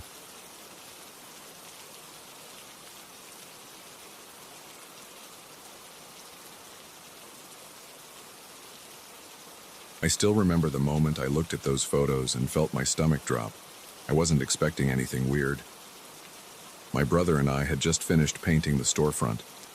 We were both excited to show off the place on social media. We took a bunch of pictures from different angles. We wanted to highlight the vintage vibe of our new vinyl record shop in this old neighborhood, full of brick buildings and narrow sidewalks. But when I flipped through the images later, I saw something that made my throat tighten. In the reflection of the big front window, there was a clear outline of a woman. She had braids and wore clothing that looked decades out of date. She stood right behind me in the shot, staring straight at the camera. No one else was on the sidewalk at that time, and I knew that for a fact. It made no sense. My brother was still in the store, stocking shelves, when I realized what was in the photo. I walked over to him, held out my phone, and said, "Does this look normal to you?" His eyes locked on the reflection. He didn't speak for a few seconds. Then he just said, "We were alone outside. There wasn't anybody else there." I could see the color drain from his face. He tried to act calm, but he looked tense. He zoomed in on the screen, checking every detail. The figure was impossible to miss. It wasn't some blurry smudge. It was a sharp outline of a woman in old-fashioned clothes. She stood as if she was looking right at me. I felt a chill spread through my chest. I know my body reacted before my mind could process it. My heart started racing. My mouth was dry. I just stood there trying to figure out how something like that could happen. My brother locked the phone and gave it back. He said he wanted to keep moving and finish setting up the shop. I agreed, but neither of us could concentrate for the rest of the day. Every little sound made me jump. When the old radiator in the corner hissed, I jerked my head around. My brother did the same. We tried to joke about it, saying it was just some optical illusion, but we both knew there had been nobody else on that sidewalk. The next day, I got to the store around 10 in the morning. My brother was already inside. He had turned on some music to give the place a relaxed atmosphere. The store smelled like fresh paint and old vinyl sleeves. The mix of chemical and musty paper made me wrinkle my nose. I passed the front window, and I glanced at the glass, but I didn't see anything strange. I breathed a small sigh of relief, thinking maybe we just spooked ourselves. Customers started coming in around lunchtime, mostly curious neighbors who saw the new signage and wanted to browse. My brother and I stayed busy answering questions and organizing the racks. That was when a guy in his 50s pulled me aside. He said, "Hey, sorry to bother you, but I thought I saw someone standing in the back hallway. Is there an employee area back there?" I said, "No, that hallway just leads to our storage. Nobody should be there." He looked puzzled. He said he glanced over his shoulder and saw a figure. Then, when he turned fully around, the person was gone. He shrugged it off and left with a used jazz record under his arm. I felt my gut tighten again. The memory of that photograph came rushing back. By evening, I found myself avoiding the hallway. I didn't want to admit it, but I felt uneasy every time I got close. The hallway lights flickered sometimes, and the far end stayed dark. There was an old wooden door that opened to a smaller storeroom. We hadn't done much cleaning in there yet. The walls had peeling wallpaper, and the light bulb was missing its cover. It gave off a dim, yellow glow that made shadows dance on the walls. The door to the storeroom squeaked whenever we nudged it, so I kept it shut. My brother seemed on edge, too. Around closing time, I heard him call my name. His voice sounded strained. I walked over to the cash register and found him frozen in place, staring at the back corridor. I asked what happened, and he just pointed, whispering, "I swear I saw someone standing there. She was looking right at me." I felt my scalp prickle. I peeked down the hallway. It was empty. The single light bulb flickered. Nobody was there. That night, I couldn't sleep well. My mind replayed the image in the photograph. I tossed and turned, my body covered in sweat. Every noise from the street outside made me jump. I had a dream that I was back in the shop, alone with the lights off. I heard soft footsteps behind me. When I turned around, I saw a figure with braids, wearing clothes that didn't match any current fashion. She was standing there, motionless. Her eyes were locked on me. I woke up drenched in sweat, my heart pounding so hard it hurt. The next morning, I arrived at the store earlier than usual. The weather was cloudy and the sky looked gray. The old buildings on our block seemed more worn out than ever. I stepped into the shop, turned on the lights, and tried to focus on my tasks. I wanted to act normal, but my nerves were shot. Around noon, a young couple came in, looking for rock albums. I guided them to the right section. While they flipped through records, I heard the door chime ring. Another customer walked in, glanced around, and headed for the back. I didn't pay much attention until I heard a startled, "Oh!" from that area. I rushed over and found the customer standing in the corridor, checking around like they expected to find someone hiding. They asked if we had any employees in the storeroom. I said no. They frowned and said they had just seen someone slip around the corner. But there was nobody there. My brother and I exchanged uneasy looks. We started checking the storeroom regularly, just to make sure there weren't any squatters or intruders. We never found anyone. The corridor always looked the same. Dim light, peeling walls, that creaking door. But customers kept mentioning fleeting glimpses of a figure. Some described a woman with braided hair. Others just said, "someone." A few times I heard the door to the back storeroom creak on its own, like it was opening or closing.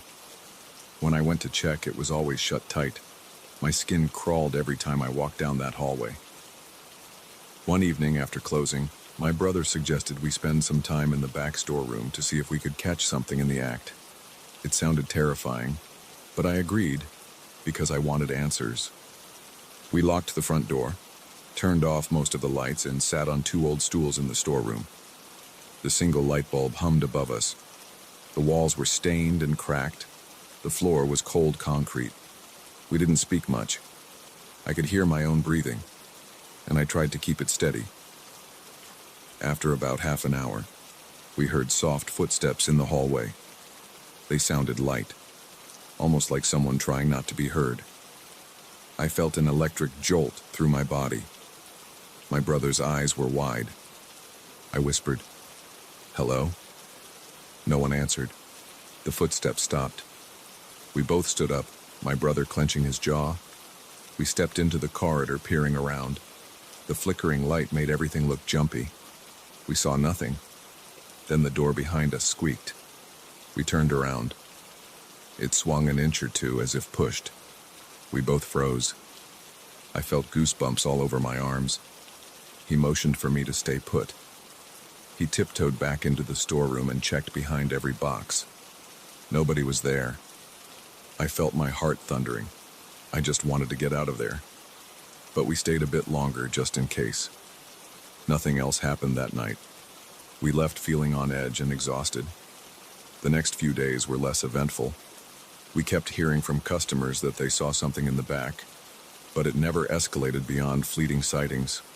I noticed that whenever I passed the corridor alone, I felt this tightness in my chest. My mouth would go dry, and I'd quicken my pace. My brother started leaving a small lamp on in the hallway at all times, hoping it would make things less creepy. It didn't help much. The shadow still felt alive somehow, even though I knew that sounded ridiculous. One afternoon, a local historian came by the store. He was curious about our inventory of older records. He wore thick glasses and carried a worn notebook. While browsing, he casually mentioned that our building had some interesting past tenants. I didn't bring up the sightings, but I asked if he knew anything specific about the structure. He said it had been around since the early 1900s. It served different purposes over the decades. a tailor shop, a small antiques store, and, for a while, a photography studio. He didn't mention anything about tragedies, and I didn't ask. I wasn't in the mood to hear anything that might feed my anxiety. I felt my nerves rattling again. That evening, my brother and I tried to focus on normal tasks. We were rearranging a shelf near the front window. He was up on a small stepladder, and I was handing him records. At one point, I caught a glimpse of movement in the reflection of the front glass. My heartbeat spiked. It looked like a woman with braided hair was standing behind us near the jazz section. Her clothing still had that outdated style. She was looking in our direction. I spun around fast. Nobody was there. My brother saw me react and asked if I was okay. I felt a lump in my throat. I just told him I thought I saw something. He didn't question further. He knew exactly what was on my mind. I decided to try something. I grabbed my phone and started taking pictures of the shop interior, focusing on the back corridor. My brother and I checked the photos immediately. We didn't see anything unusual in those shots. But when I turned the phone camera toward the large front window from inside, I caught that shape again in the reflection. This time, it was harder to make out details, but the braided hair was unmistakable. I felt like my skin was buzzing. My brother let out a shaky breath and stepped away, muttering that he needed fresh air. I joined him outside, and we stood on the sidewalk, staring at our own storefront. Cars passed by. A few pedestrians strolled along. Everything seemed ordinary. We could see our reflection in the glass. No one else. That night, we decided to close early. Both of us felt too wound up to deal with customers. We locked up the shop and walked around the neighborhood. It was quiet except for the sound of distant traffic. The old street lamps buzzed. We ended up at a small diner, where we nursed cups of coffee and tried to act normal. We talked about sports, about anything but what was happening in our store. Eventually, we admitted we couldn't ignore it anymore. We felt uneasy staying in the shop after dark. We kept hearing from people about seeing that figure. We agreed to keep investigating but stay calm, because neither of us wanted to freak out in front of customers. When we reopened the next morning, I tried to set a reassuring tone. I greeted customers with a smile, asked them about their music tastes, and pointed them to different sections. My brother played upbeat rock on the store speakers to lighten the mood. Still, the tension hung in the air. I noticed a few customers glance toward the back corridor as if something drew their attention there. One guy asked me if we had an employee who wore vintage clothes and braided hair. I almost dropped the record I was holding. I forced a laugh and told him we didn't. He looked confused, then brushed it off and continued shopping. In the late afternoon, I decided to reorganize a few boxes of used records in the storeroom. I took a flashlight with me, just in case the overhead light decided to flicker. The air was stale back there. My footsteps echoed on the concrete floor. I tried not to think about the strange occurrences. I just focused on my task, picking through records to see which ones we could bring out to the front. After about 10 minutes, I heard a soft thump behind me. I stood up and turned around. The door was closed, but the handle looked like it moved. I swallowed hard and approached it. My heart was pounding. I opened the door quickly, shining my flashlight into the corridor.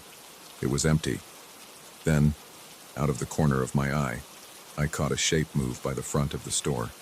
It was just a blur. It vanished as soon as I focused on it. I felt sweat break out on my forehead. My pulse raced. I whispered to myself that I was imagining things, but I didn't believe that. I walked back to the main area, trying to stay calm. My brother was at the register, but he noticed the expression on my face. I told him what happened, and he nodded grimly. We both felt drained. I looked at my watch. It was close to closing time again. The store was empty, so we shut off the main lights, locked up, and headed out. We talked in the car about what to do next. We both agreed that none of this felt threatening in a violent way. It was just unnerving to see someone who shouldn't be there. We didn't want to share the story publicly because we were worried it would scare customers away, or worse, turn the shop into some local haunted attraction. We just wanted to run our vinyl business in peace. Still, we couldn't ignore the fact that people kept seeing that figure. And now we had pictures that showed something in the reflection. Over the next few weeks, the sightings continued. Some people left the store anxious, asking if we had some performer in period clothing. We never gave a straight answer. We just shook our heads and mumbled that the building was old.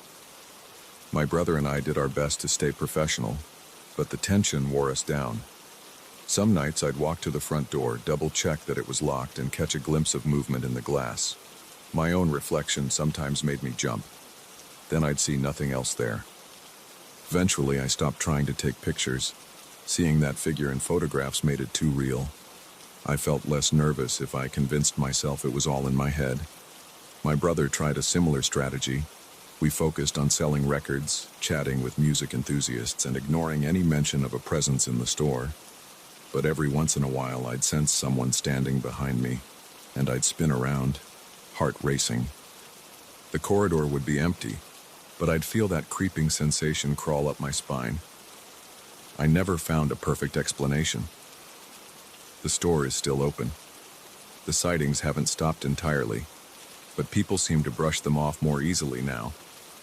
They assume they're just seeing a reflection or catching a trick of the light. My brother and I know better, but we don't talk about it much. We just keep the lights on and try to focus on business.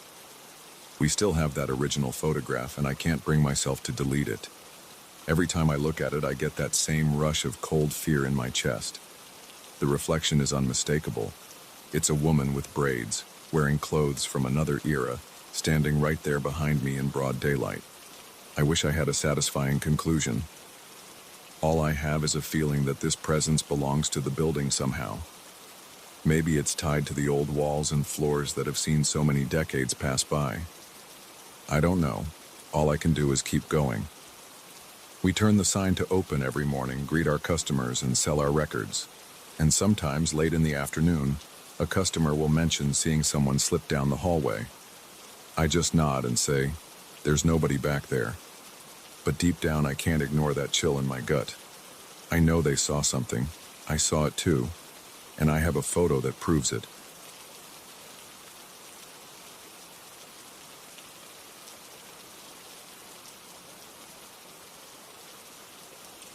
I got used to weird schedules when I joined my college's theater group. Our rehearsals often stretched late into the evening, but I never felt uneasy in that old auditorium. I always thought the building was just another worn-out place on campus. Then I stayed there alone one night and everything changed. I still remember the shock in my chest and the tightness in my throat when I saw something I couldn't explain. I'm a senior now, and I've been involved in theater since my freshman year. We rehearsed in a dusty auditorium built in the 1950s. The seats were dull red, with stuffing poking out in some spots, and the flooring felt spongy in places because of old water damage. There was a stale smell, like mildew mixed with old paint. Some parts of the stage creaked when you walked over them. The overhead lights hummed with a low buzz that made it hard to concentrate sometimes. People said the electrical system was ancient. Still, we liked the space. It had a wide stage, enough room for our set pieces, and the acoustics were good. It always felt a bit run down, but it was our spot. One evening, our rehearsal dragged on later than usual. We were preparing for a student-written production that had complicated scenes. We had to block everything carefully, and that night, a few of my castmates kept messing up their lines. By the time we finished, it was almost midnight. The director told everyone to lock up the stage doors and secure all the entrances. He handed me the keys because he had to leave in a hurry. At first, I didn't mind. I'd locked up before, and I considered it a simple task. Flip off the stage lights, make sure the back door and side exits were locked, then shut the main doors on my way out. I noticed how quiet the auditorium became once everyone left. Usually there was a bunch of chatter or at least some scuffling around from crew members carrying props. That night, I heard my own footsteps echo across the stage. When I finished checking the backstage area, I walked down the side stairs toward the rows of seats. The overhead lights were off except for the single work light we kept on near the front. The rest of the place was dim. The seats in the back were almost lost in darkness. I made my way up the aisle. My shoes made a soft squeak on the old floor. I could hear my breathing in the silence. The musty smell felt heavier than usual, like the air was thick with dust. I glanced around to make sure I hadn't missed any stray jackets or backpacks. That's when I felt a cold rush on the back of my neck, like someone opened a door behind me. It made me stand still for a second. I turned around and saw nothing, just empty seats and the faint outline of the stage at the front. I thought maybe a draft came from somewhere. The building was old, so that made sense. But I felt a weird tension in my arms, like my muscles were ready to jerk if something moved. I forced a laugh out of my mouth, but it sounded awkward. I told myself I was tired and needed to hurry up so I could get some sleep. I took a few more steps toward the exit and then froze. There was someone sitting in the last row. I remember seeing the outline of a person's head and shoulders. The figure looked perfectly still, facing the stage. My first thought was that one of my castmates had stayed behind. Maybe they were sulking after a rough rehearsal or lost something, but I realized I couldn't hear any breathing or movement. Nothing. The figure was too rigid. I blinked a few times, trying to adjust my eyes. The shape didn't move at all. I felt my hands starting to sweat. My pulse pounded in my ears, but I tried to keep calm. I said, "Hey, you okay?" My voice cracked a bit. No response. The figure just sat there, head slightly tilted forward. I cleared my throat and tried again, louder. Still nothing. I took a step closer, feeling my knees tighten. My stomach started churning. There was a buzzing in my head, like I was half convinced I was imagining things. But that shape was there. I walked slowly down the row, my footsteps almost silent now. When I got close enough to see the details, the figure vanished. It didn't move. It didn't get up. It just wasn't there anymore. One second I was staring at a person, and the next second the seat was empty. I almost dropped the keys. My heart felt like it was hammering out of my chest. I stepped back so fast I knocked my elbow on the armrest of another seat. My breath got caught in my throat, and for a moment I had trouble seeing straight. I spun around, checking the aisles and the row behind me. Nobody was there. The space was silent except for my own panicked breathing. I left the auditorium as fast as I could. I didn't even bother with the main lights. I locked the doors with shaky hands and got out of there. While I walked across campus, I kept looking over my shoulder, expecting someone to be following me. I remember the cold sweat on my temples. My mouth felt dry, and every time I tried to swallow, my throat felt tight. The next day, I felt embarrassed about how freaked out I got. I told myself I must have been overtired. Maybe I saw a shadow or a weird reflection. But deep down, I knew what I saw had shape and detail. It wasn't just some strange lighting. It looked like a person. I didn't share this with my theater friends at first. I was worried they'd laugh or label me as someone who jumps at shadows. Over the next few weeks, I kept noticing small things that made me uneasy. One night, I heard faint footsteps in the aisle when everyone else was on stage. I poked my head out to look. Nobody was there, but the steps kept going, like shoes lightly scraping the floor. Another time, I went backstage to get a prop and heard a soft sigh coming from behind a stack of old flats. I checked, and it was empty. It wasn't my imagination. I know the difference between random building noises and a human sound. Eventually, one of the older guys in the group, Marcus, caught me rubbing my arms after hearing those footsteps. He asked why I looked so tense. I hesitated, but I told him about that night when I saw the figure. Instead of laughing, he nodded and said, "Yeah, a couple people mentioned something similar over the years. I heard it's connected to an accident a long time ago." He explained that in the 1960s, a student was involved in a serious incident in that auditorium. People spread stories that his presence never left. Some said they saw him sitting in the back row or heard him behind the curtains. Marcus never saw anything himself, but he believed the rumors were possible. I felt a strange relief that I wasn't the only one who had experienced something bizarre. I started hanging around after rehearsal with a few friends, hoping to see if it would happen again, but only when we were still in a group. We'd stay late, cleaning up or running lines, and I'd discreetly glance at the last row. Most nights I saw nothing. A few times I thought I saw movement, but it was just shadows cast by our work lights. The tension stayed in my shoulders, though. I felt on edge whenever we reached that midnight hour. The place got colder, Or maybe I just noticed it more. The old ventilation system never worked well, so it was easy to blame it on random drafts. One night, Marcus and I were the last to leave. We turned off most of the lights, but kept a small lamp on near the stage door so we could see our way out. We were talking about some upcoming campus event when we both heard a sharp click. It sounded like someone tapping on one of the folding seats. Marcus raised his eyebrows at me, and we both went silent. We listened. Another click, like a seat flipping up or down. We walked into the seating area, shining our phone flashlights around. In the third row, we saw a seat slowly return to its upright position, as if someone had just stood up. But there was no one there. Marcus whispered, "That's enough for me tonight," and we left. I tried to find out more about the accident from the 1960s. I asked a few professors who'd been around a while, but most said they had no idea. A reference librarian pulled some old campus articles for me.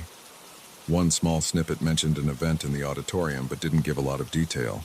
It just said that a student was rehearsing alone one evening and got injured. He left the college soon after. That was it. No official records explained what happened to him afterward. Rumors filled the gaps. Some people said he never fully recovered and spent time in a long-term care facility. Others said he tried to come back but felt too uneasy in that auditorium. I had no way to confirm these stories, but it made me think about the figure I saw. If it was that student, maybe he just couldn't let go of that place. As the weeks passed, I started to accept that something odd was going on. I didn't feel threatened. It was more like a persistent reminder that we weren't alone in that old building. Rehearsals continued, and I did my best to focus on my performance. I stopped looking around so much whenever I heard a strange noise. I figured if it wanted to appear, it would. I wasn't going to waste my energy jumping at every creak. Then one Thursday, we wrapped up around 11 at night. Our director left with most of the cast, and I was stuck putting away the last few props. I couldn't shake this nervous feeling in the pit of my stomach.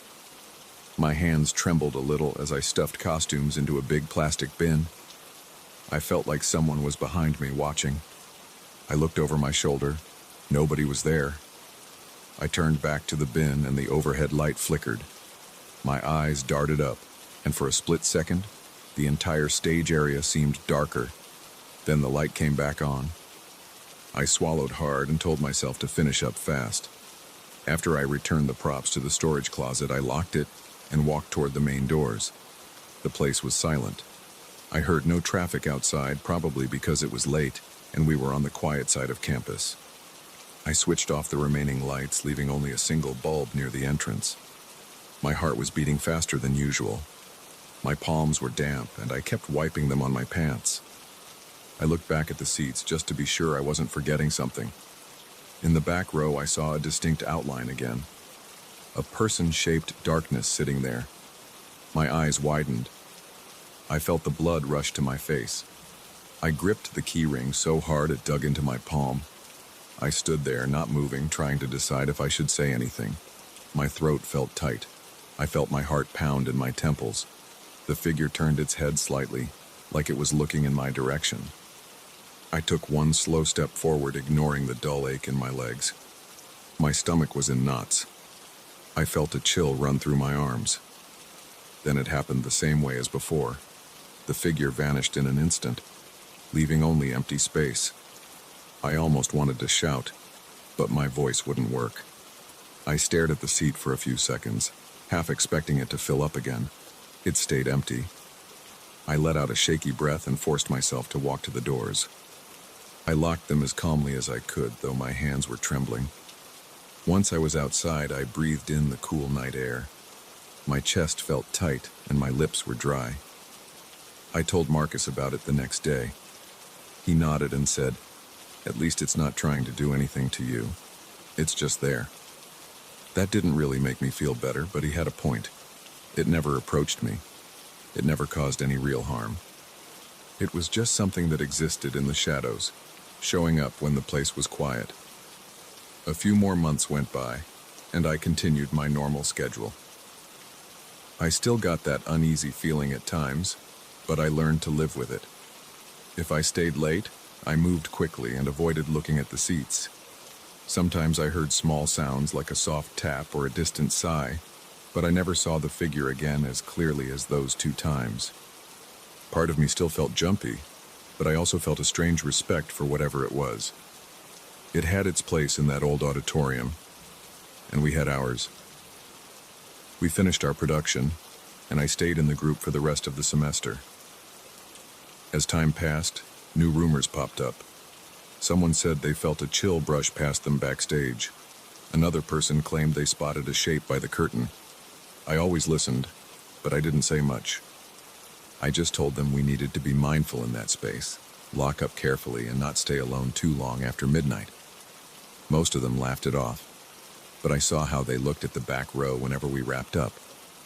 I can't explain everything I saw or heard in that auditorium, but I know I felt something there and I saw it with my own eyes. I don't bring it up often, because some people think it's a joke or an overactive imagination. But if someone asks me directly, I tell them, yes, there's something in that old theater. I don't know what it wants or why it appears. I just know I saw it. And I'll never forget that moment when the shape vanished right in front of me. It made me realize that some places hold on to events even if we don't fully understand how. And whether I like it or not, that auditorium keeps showing me that we're not the only ones who use that space. It felt real and undeniable, and I still feel a chill when I think about it.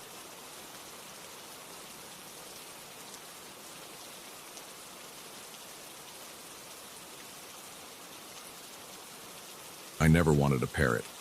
When my grandfather passed and left me his, I wasn't exactly excited about it. Still, I felt an obligation. He'd had Chico for years, and everyone knew how much he cared about that bird.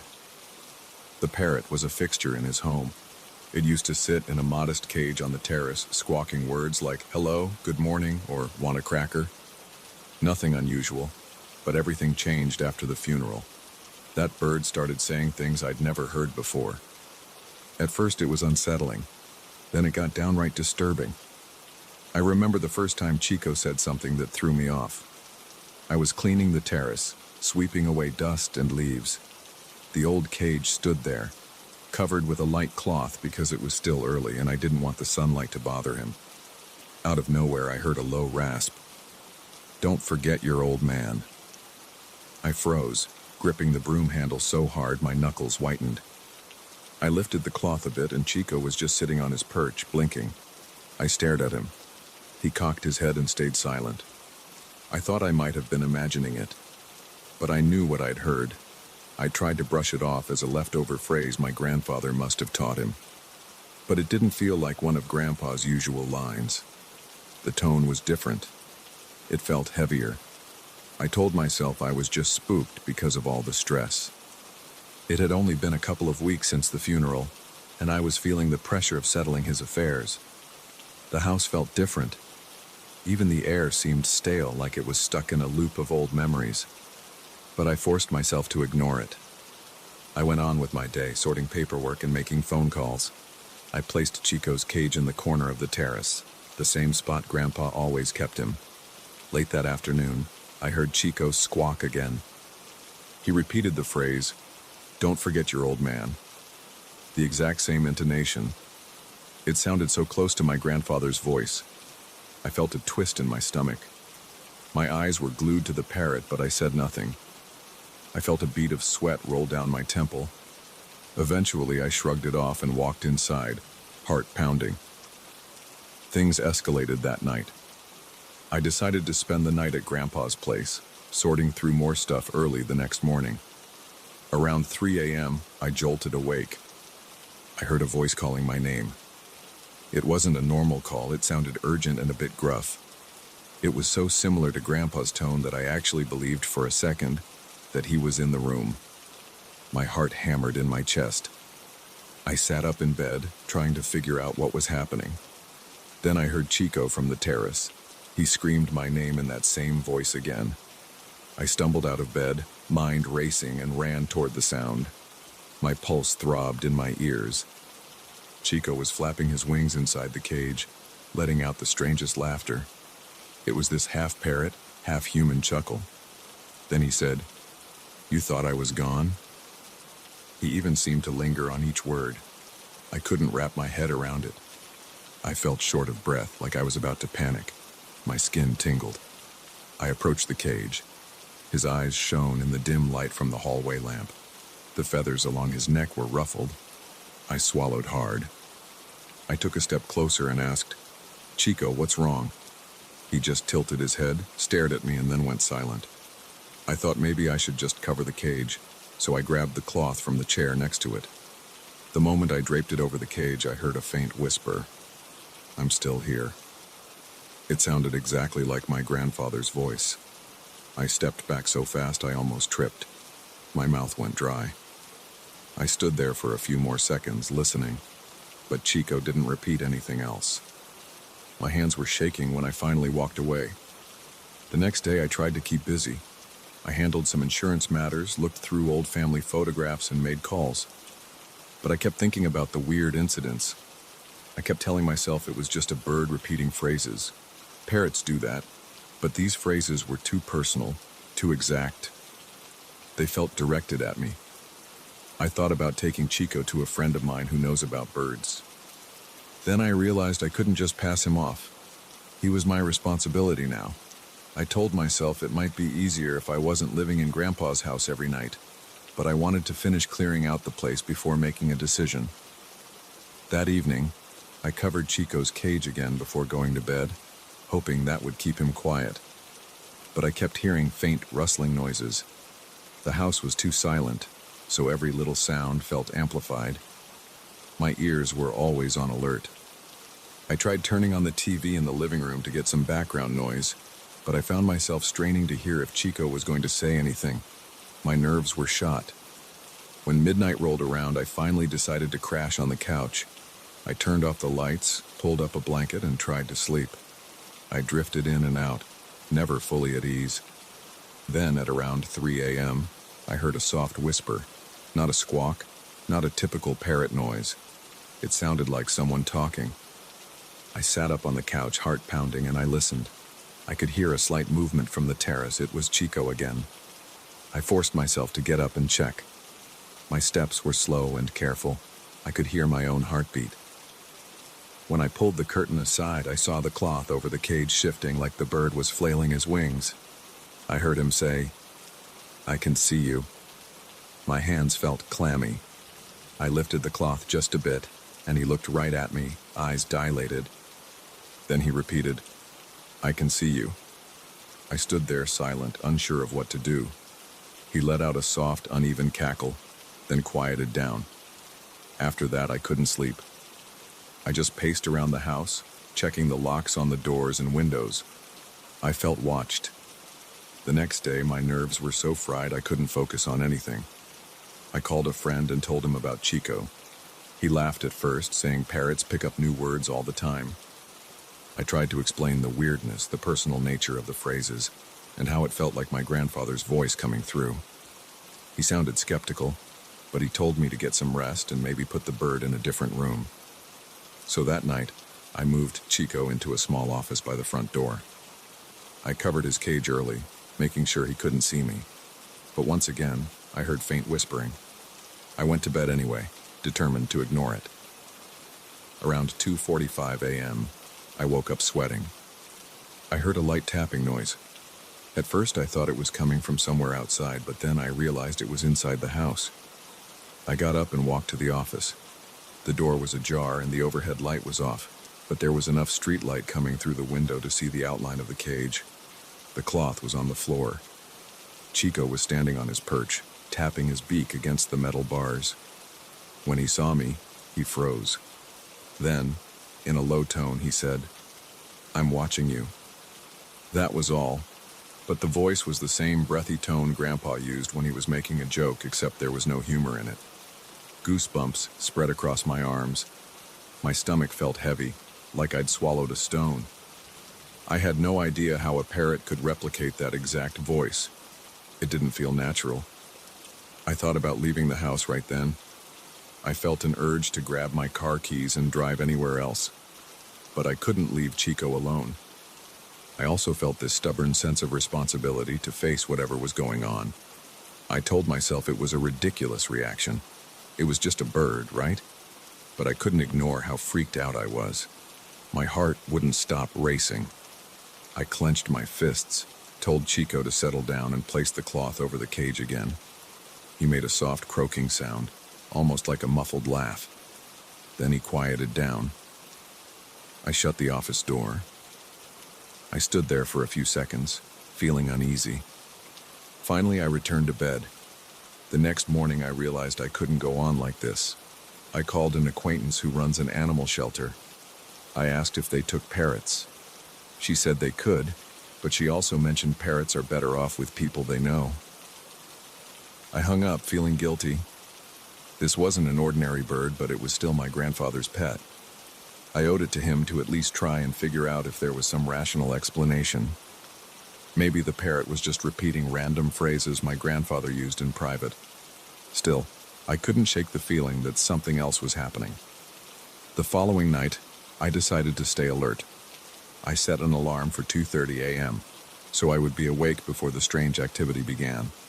I wanted to see if there was a pattern. At 2:30 a.m., I got out of bed quietly. I didn't turn on the hallway light. The house was pitch black except for the glow of a street lamp filtering through the windows. I crept over to the office door and listened. I heard nothing at first. Then, around 2:45 a.m., I heard Chico start moving. His wings rustled against the bars. I pressed my ear against the door. Then, at around 3 a.m., he started whispering. It was too soft to make out every word, but I caught phrases like, "still here," and "you remember." My heart pounded as I realized he was stringing words together that I associated with my grandfather. Like, I swear I heard him say, "You remember our talks?" I took a deep breath and slowly turned the doorknob. When I peeked inside, Chico was perched on the side of his cage, staring straight at me with this intense look. Then he let out a sudden squawk, loud enough to make me jump. He said, "You can't run." The voice was so raspy it sounded like it was strangling the words out. My legs felt weak. My mind was telling me there was a logical explanation, but my instincts were screaming. I switched on the light. Chico blinked a few times and then hopped to another perch. He looked like a normal parrot for a moment. But then he said, in a calmer voice, "Why did you cover me?" He had never said that before. It was so direct. I stepped back until I was against the office wall. I didn't know what to say. My throat felt tight. I just stood there, paralyzed. Eventually, Chico went quiet. For the next 2 days, I kept the cage covered during the day as well. I hardly uncovered him at all. I felt bad doing that because I knew parrots need stimulation and social interaction, but I didn't know what else to do. I was on edge every minute I was in that house. I would jump at the sound of the phone. Even the hum of the refrigerator would make me twitch. I tried to block out the nighttime incidents by keeping the TV on until I fell asleep. But it didn't change the fact that around 3 a.m. every night, Chico would start muttering or making weird noises. Sometimes I'd get up to check. Other times, I'd lie there in bed sweating and gripping the blankets, pretending I couldn't hear it. The final straw was a few nights later. I was in bed, staring at the ceiling, unable to sleep again. My eyes flicked to the clock. 2:59 a.m. Right on time, I heard a scraping noise from the office. Then I heard 3 loud thumps against the cage. I grabbed my flashlight from the nightstand. My hands were shaking so much that I dropped it on the floor. I picked it up, turned it on, and walked down the hallway. My heart was going so fast I could barely think straight. I opened the office door a crack and shone the light inside. Chico was rattling the bars with his beak. Then he stopped, swiveled his head toward me and said, "I never left." It was that same voice again, that chilling echo of my grandfather. He sounded almost angry this time. I felt my knees go weak. My breathing got shallow. My stomach churned. I stood there holding the flashlight on him.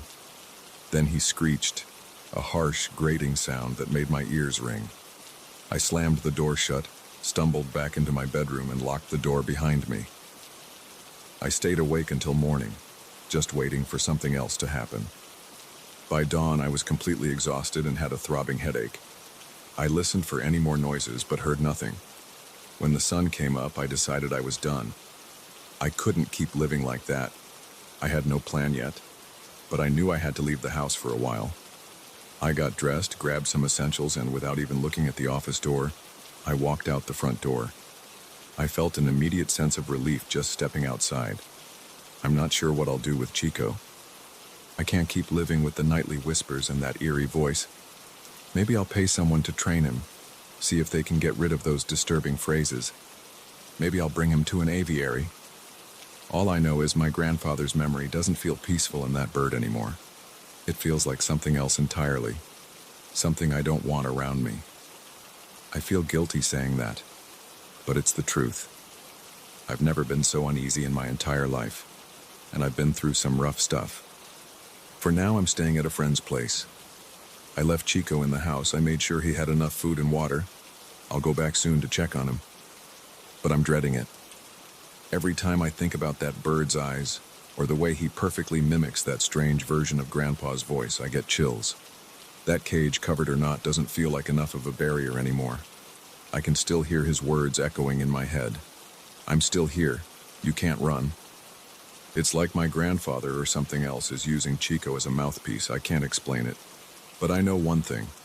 I can't ignore it anymore. Something happened to that parrot after Grandpa died. And now, I'm left to deal with it.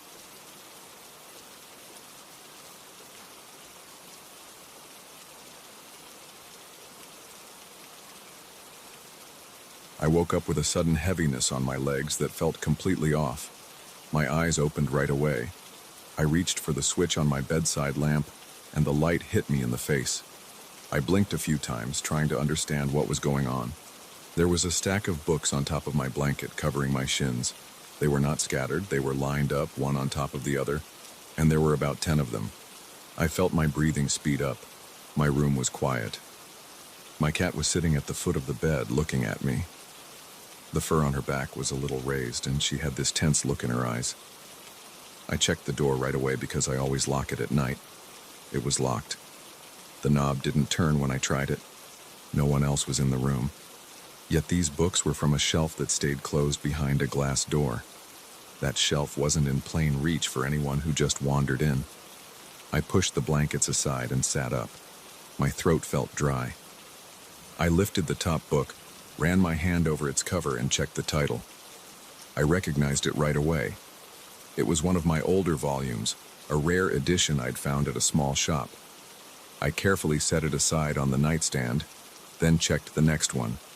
Same shelf, same style of old, worn hardcover. I held it up and turned it around to see if there was any damage. It looked fine. I counted them.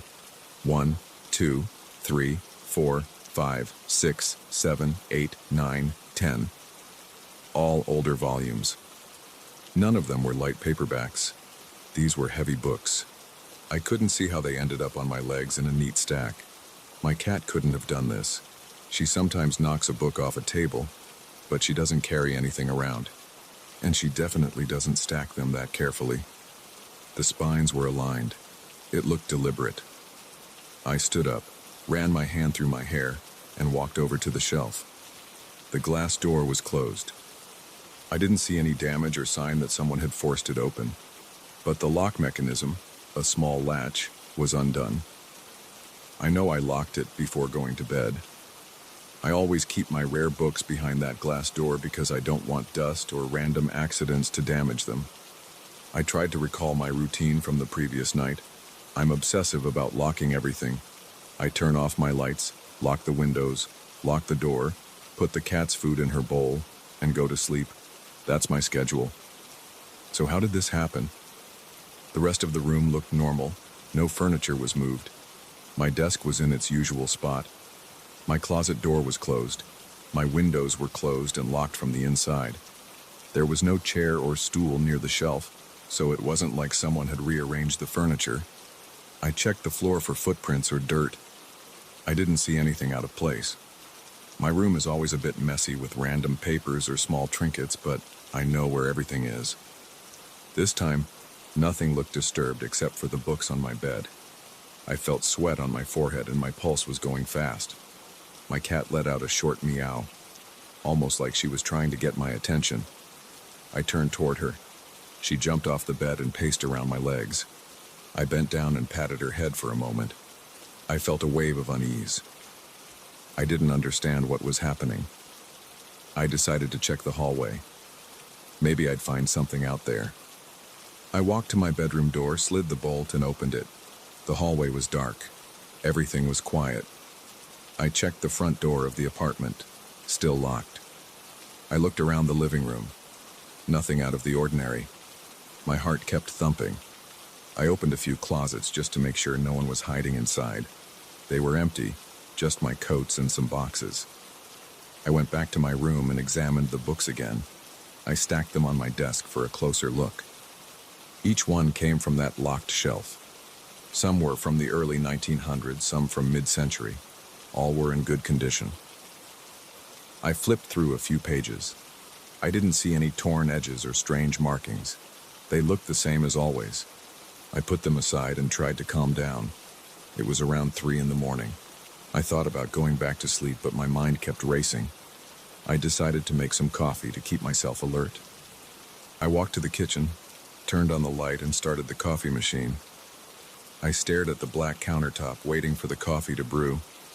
The smell usually comforts me, but that night I felt a knot in my stomach. I took my mug back to my room and sat in my chair. I tried to piece things together step by step. No one had a key to my bedroom. I live alone. My cat doesn't open doors or move objects around in an organized way. She's lazy and mostly sleeps all day. The windows are locked and I'm on a higher floor. Even if someone tried to climb in, I would probably hear it or they would break something, and I'd see some sign of forced entry, but there was nothing. The glass door to the shelf had no scratches or cracks. I started to wonder if I forgot to lock it, but I remember turning that latch. I remember the click it makes. I remember being so careful, because a while back a friend almost broke one of those books by dropping it. So I locked that door all the time. I got up and tested the latch a few times. It worked fine. I turned the small key, listened to the sound, and jiggled it. It didn't budge when locked. I tried it unlocked, and it opened easily. I locked it again, then stepped back. I stared at the shelf for a good minute. Then I walked to my door, locked it from the inside, and sat back on the bed. I wasn't sure if I should call someone or just wait until morning. I picked up my phone, scrolled through my contacts, and realized how late it was. I didn't want to freak out my friends or family. I decided to wait. My cat hopped onto the bed and curled up near my pillow. I put the stacked books in a safe place on my desk, far from the edge. I slid into bed again, but I didn't turn off the lamp. I couldn't sleep in the dark after that. I stayed awake until sunrise, looking at my door from time to time, sipping what was left of my coffee. My legs felt restless, and I kept shifting around. Every small noise, every hum from the fridge, every soft tap from the pipes made me tense. When morning came, I finally felt calmer. I got dressed and checked every corner of my place again. Everything was normal. I decided to head to my neighborhood store for more coffee and some groceries. I locked my apartment door behind me, took the elevator, and walked outside. The air felt cool on my face, and the traffic on the street sounded a bit louder than usual. Maybe I was more aware of my surroundings. I got to the store, bought a few things, and made small talk with the cashier. I didn't mention the incident. I was still trying to figure out what to say. On my way back, I felt a slight sense of dread. I imagined coming back to find more books out of place.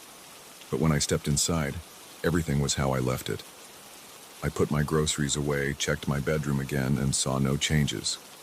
The books were still on the desk. I approached them and flipped through a couple of them once more. I paid attention to the pages, the smell of old paper, the slight yellow tint on the edges. They were in the same order. I set them down and decided to get some work done to distract myself. I work from home sometimes, doing freelance projects on my computer. Usually I like to be surrounded by my books. But that day the shelves felt intimidating.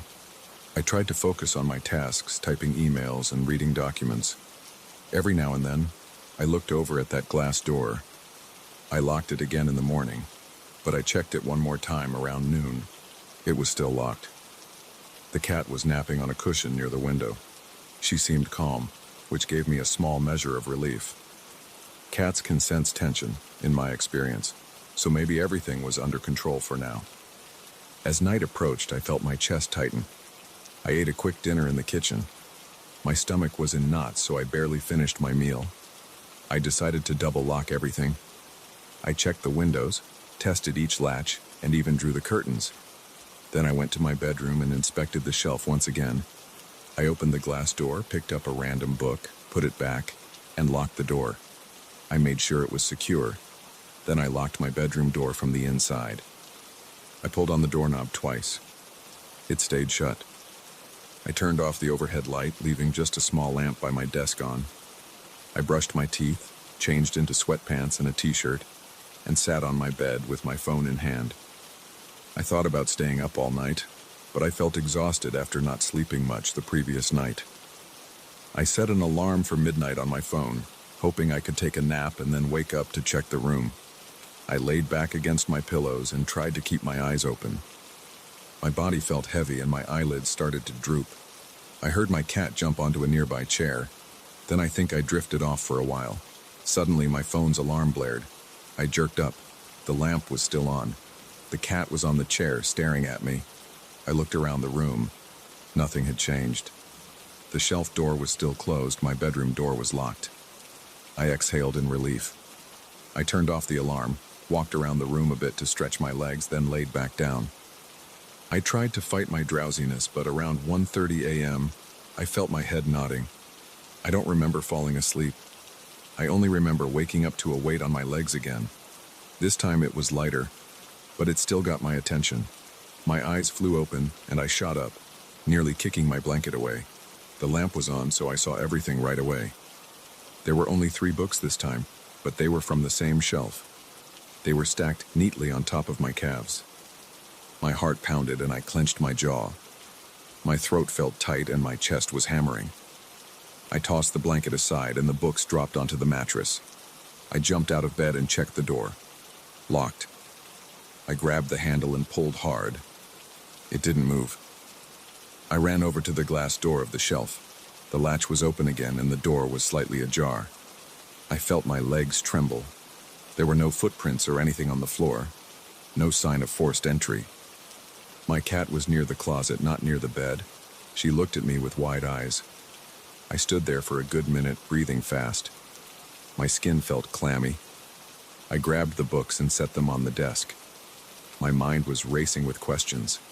There was no one in the hallway, no one under the bed, no one in the closet. Nothing was broken. Yet those books had moved from a locked shelf to my bed while I slept for maybe an hour or two. I couldn't process it. I spent the rest of the night pacing my bedroom, double-checking corners and staring at that shelf. I tried to think about rational explanations. I didn't come up with any that made sense. The next morning, I opened the door to the hallway and found everything normal. I checked the front door again, locked, no damage. The cat seemed fine.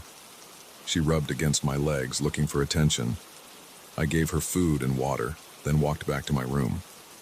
The books were still there on the desk where I left them. It's been a few days since that second incident. I haven't told my neighbors. I haven't told many friends. I'm trying to act like everything is normal, but I haven't been sleeping well. I keep expecting to wake up with more books on my legs. Every night I lock the shelf. Every morning I check it. So far there haven't been any more incidents, but I feel on edge. My cat has been staying close to me. She follows me around the apartment, almost like she senses I'm uneasy. I make sure all the doors and windows are secure. I don't hear anything unusual at night, and I don't see anything strange when I look out into the hallway. But the memory of those stacked books keeps replaying in my mind. I know it wasn't a nightmare. I have the books, and I know where they belong. I remember how the spines felt, how the weight on my legs felt, how the lock on the glass door was undone. That's my life now. I wake up every morning, check the shelf, check the cat, check the door. I don't have a satisfying explanation. I just keep going through my days hoping it doesn't happen again. And if it does, I'm not sure what I'll do. For now, I stick to my routine, watch my cat, and keep a close eye on that shelf. That's the only thing I can do.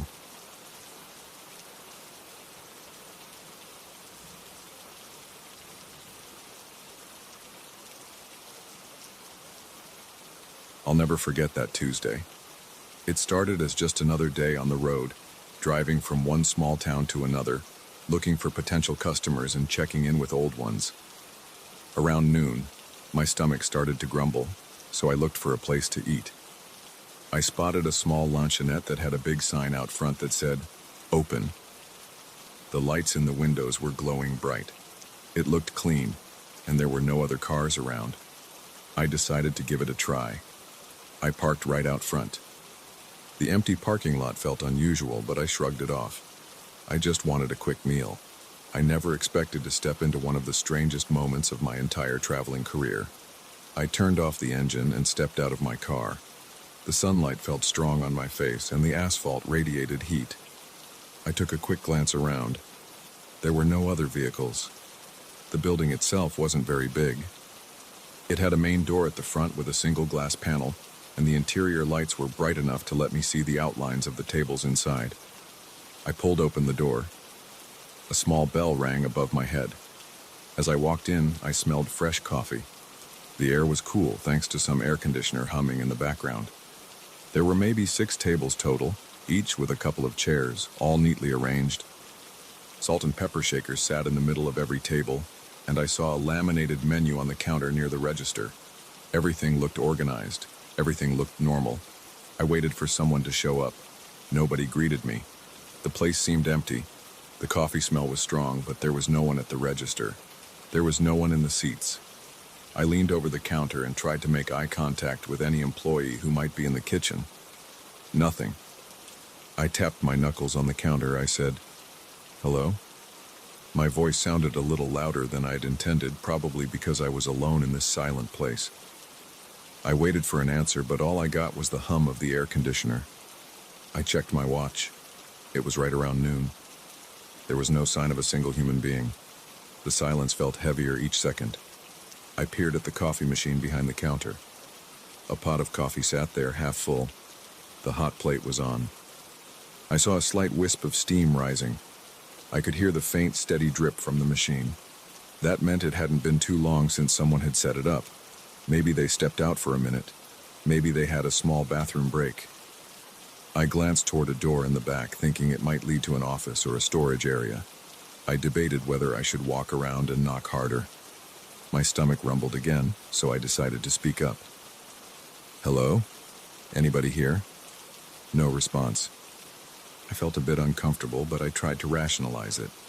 Sometimes places like this are run by a single person who also has to manage the kitchen. Maybe they popped out for supplies in a back room. I gave it another minute. I stood there, tapping my fingertips on the counter. My eyes shifted around. The walls displayed cheap posters of hamburgers, French fries, and sodas. A dull clock hung near the door, ticking quietly. I heard every second pass. I felt this odd tension in my shoulders, and I tried to roll them out to relax. After a little more waiting, I decided to check the kitchen. I know it's usually off limits, but I felt a growing sense of unease. Something about the completely silent dining area made my nerves prickle. I stepped behind the counter slowly, hoping I wouldn't startle anyone. I lightly pushed open the swinging door to the kitchen. The warmth from inside hit me in the face. There was the smell of oil, and I heard the faint sizzle of something on a hot surface. But when I looked around, I didn't see a single person. The grill on the flat-top station was turned on, and a spatula lay on the side, glistening with grease. I saw a few burger buns on the counter, a container of sliced tomatoes, onions, lettuce, and a bag of fries open beside the fryer. Everything was waiting, as if someone had been in the middle of making an order, and then just vanished. It was unnerving. "Hello?" I called out again, louder. My voice bounced off the metal surfaces. Silence. My chest tightened a bit. and I felt my heartbeat speed up. The only sounds were a quiet sizzle on the grill and the hum of the fridge units. I could see that the fryer was on, the oil shimmering. No baskets, no sign of movement. The overhead lights lit everything clearly. There weren't any dark corners or hidden spots. It was just an empty kitchen in full operation minus the cook. I stepped farther in. The tile floor felt a bit slick under my shoes. I looked to the right and saw another door that likely led to a storage area. I knocked gently, waited, and heard nothing. I opened it, inching forward, ready to apologize if I startled someone. But inside was just a small storeroom stacked with boxes of soda, condiments, and paper cups. There was no exit there, no human presence. I listened, but I only heard the hum of freezers and my own breathing. My breath became shallow. My hands felt clammy. I walked back into the main kitchen space. I noticed a partially used roll of paper towels on the prep counter, and it looked like somebody had just dried their hands. The sink was still dripping. There were fresh water droplets around the stainless steel basin. That meant someone was there a moment ago, right? And yet, there was nobody around now. I pressed my lips together, feeling a trickle of sweat on my forehead despite the air conditioning. I backed out of the kitchen, returning to the empty dining area. I looked around, scanning the tables, the windows, the front door, wondering if I missed something. The entire place was still empty. The front window was clear. I saw my car parked outside. The road beyond had light traffic. Nothing unusual. Yet here I was, alone in a fully functioning diner without any staff. I felt my heart pounding against my chest. It was an odd mix of confusion and discomfort. My mind started to race with possibilities, but I tried to stay calm. I walked to the front door and opened it. The bell jingled again. I stepped out onto the sidewalk and looked around for any sign of life. Nothing. The highway stretched to my left and right. I saw a few cars speeding by in the distance. No one was pulling over. I considered whether I should wait a bit longer. Maybe the owner had some emergency, or maybe they were outside. But why would they leave everything on? I went back inside, letting the door close behind me. The bell rang again, the only sound in that silent space. I leaned on the counter, unsure of what to do. The tension in my stomach grew heavier by the second. My throat felt dry. I spotted a small fridge with bottled water under the counter. I hesitated, then reached over and grabbed a bottle. The cooler air from the fridge brushed against my hand. I twisted off the cap and took a sip. It tasted normal, just plain water. I put a couple dollars on the counter, feeling odd about it but also not wanting to just take something for free. I waited a few more moments, clearing my throat now and then, but there was no sign of movement. I thought about making my own lunch. That's crazy, I told myself. You don't walk into a stranger's kitchen and cook your own burger. But the grill was ready. The fryer was hot. My stomach rumbled again, and I realized I was hungrier than I thought. My nerves were jumbled, but the smell of cooking oil and warm grill was pushing me to consider it. Still, that felt too weird. That tension of doing something completely out of line made me push the thought away. Instead, I walked over to a table and sat down. The seat creaked under me. I placed my elbows on the table and tried to calm down. I looked at the laminated menu, flipping through the pages. It had the usual items: burgers, fries, sandwiches, milkshakes. Prices looked average, nothing special. The quiet around me made every breath sound louder. After about 2 or 3 minutes of this, my nerves got the best of me. The sense of being watched, even though there was no one there, grew stronger. My skin prickled with that uneasy feeling. My eyes darted to every corner, but I saw nobody. I decided it wasn't worth staying. I stood up, left the menu on the table, and walked out the front door. The bell gave one last ring. Outside, I took in a big gulp of air, relieved to be under the open sky again. I headed to my car, got behind the wheel, and slammed the door. The seatbelt felt tight against my chest as I clicked it into place. I turned on the ignition, and my car hummed to life. I stared at the lanchonette through the windshield. The sign still said, "Open," The lights were still on. It looked perfectly normal from the outside. That's what unsettled me the most. I pulled out of the parking spot carefully. My tires made a slight crunch on the gravel near the edge of the pavement. As I drove away, I looked in my rearview mirror. The diner's lights glowed against the midday sun, and I felt my pulse throb in my temples. I expected something to happen, a person to walk out, or the lights to turn off. But nothing changed. It just stayed there, empty and bright, like it had never been abandoned at all. That image stuck in my mind. A lonely diner on the side of the road, running at full tilt, but without a single soul around. My drive continued in a blur of thoughts and uneasy feelings. I tried to make sense of it. Did I miss a sign on the door that said they were closed for some reason? No, the sign said, "Open." The grills and fryer were on, the coffee machine was running. Could there have been a medical emergency? Could the staff have rushed out to help someone outside?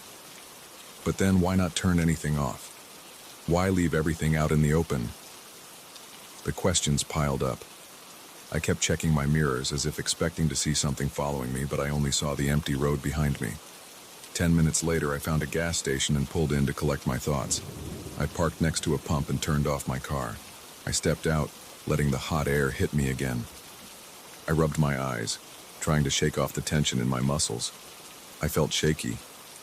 I walked into the convenience store, grabbed a soda, and paid at the counter. The cashier greeted me with a smile. I felt a wave of relief, just seeing another person's face. I almost asked them if they knew anything about the diner down the road, but I stopped myself. I didn't even know how to describe what had happened, and I wasn't in the mood for a long conversation. I just nodded, paid for my drink, and left. I got back into my car and sipped the soda. The sugar helped calm my nerves. I pulled out my phone, thinking about calling someone to talk about the weird situation.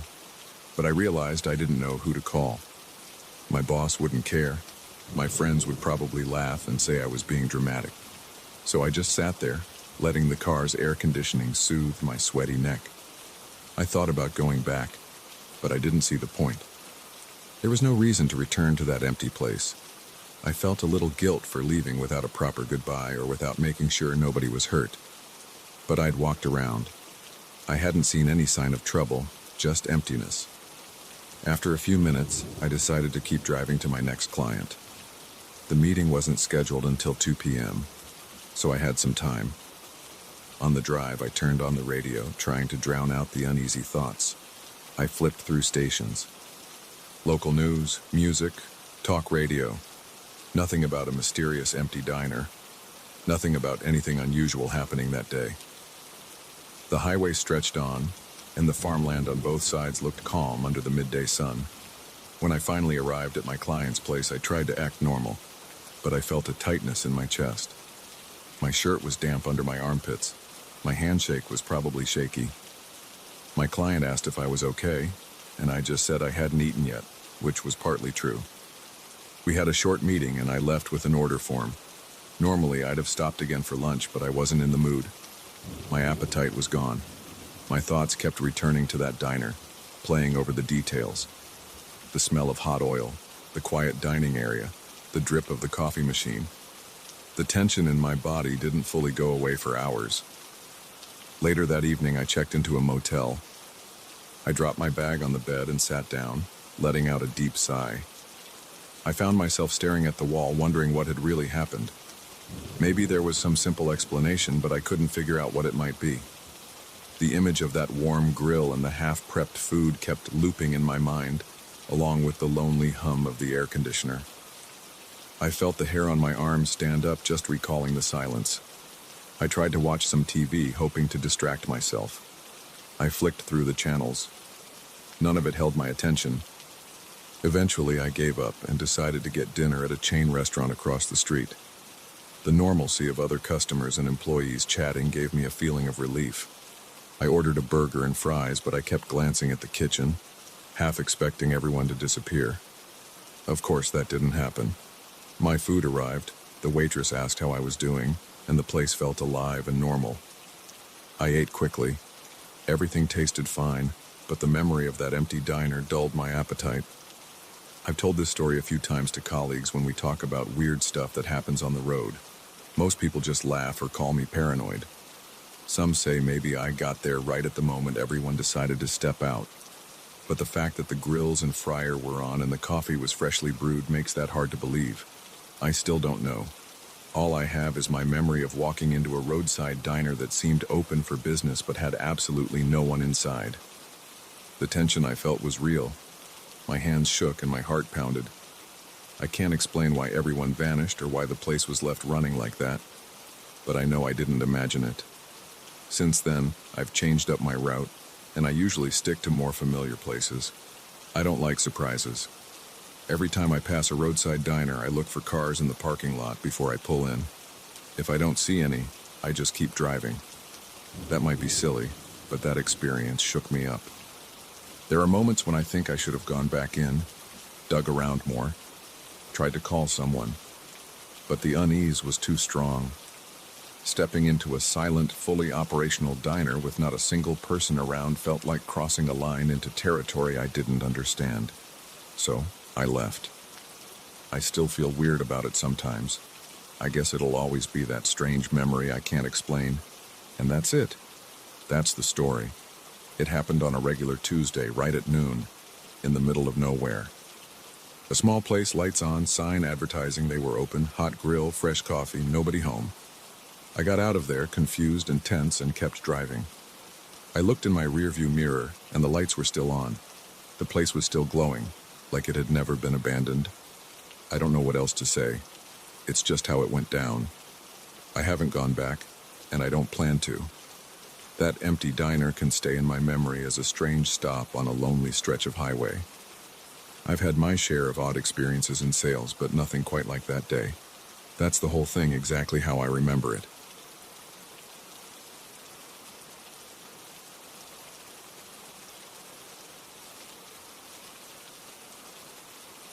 I felt my heart slam against my ribs the second I heard my bedroom door crash shut. It was around 2 in the morning, and I'd just gotten back from a party that went on way too long. I was half sober, half buzzed, and I felt the kind of dread that cuts straight through any leftover alcohol in your system. I stood there in the hallway, trying to make sense of what happened, feeling the sweat start to gather on my forehead. My dorm building was new. The walls still had that fresh paint smell. The floors weren't scratched yet, and the communal areas looked like the contractor had just left. But rumors spread fast. People said the building stood on old land, like there had been something else here before. Some said it was a forgotten foundation from decades ago. Others said there was a crumbling structure under the parking lot. Everyone had a story, and none of them felt right.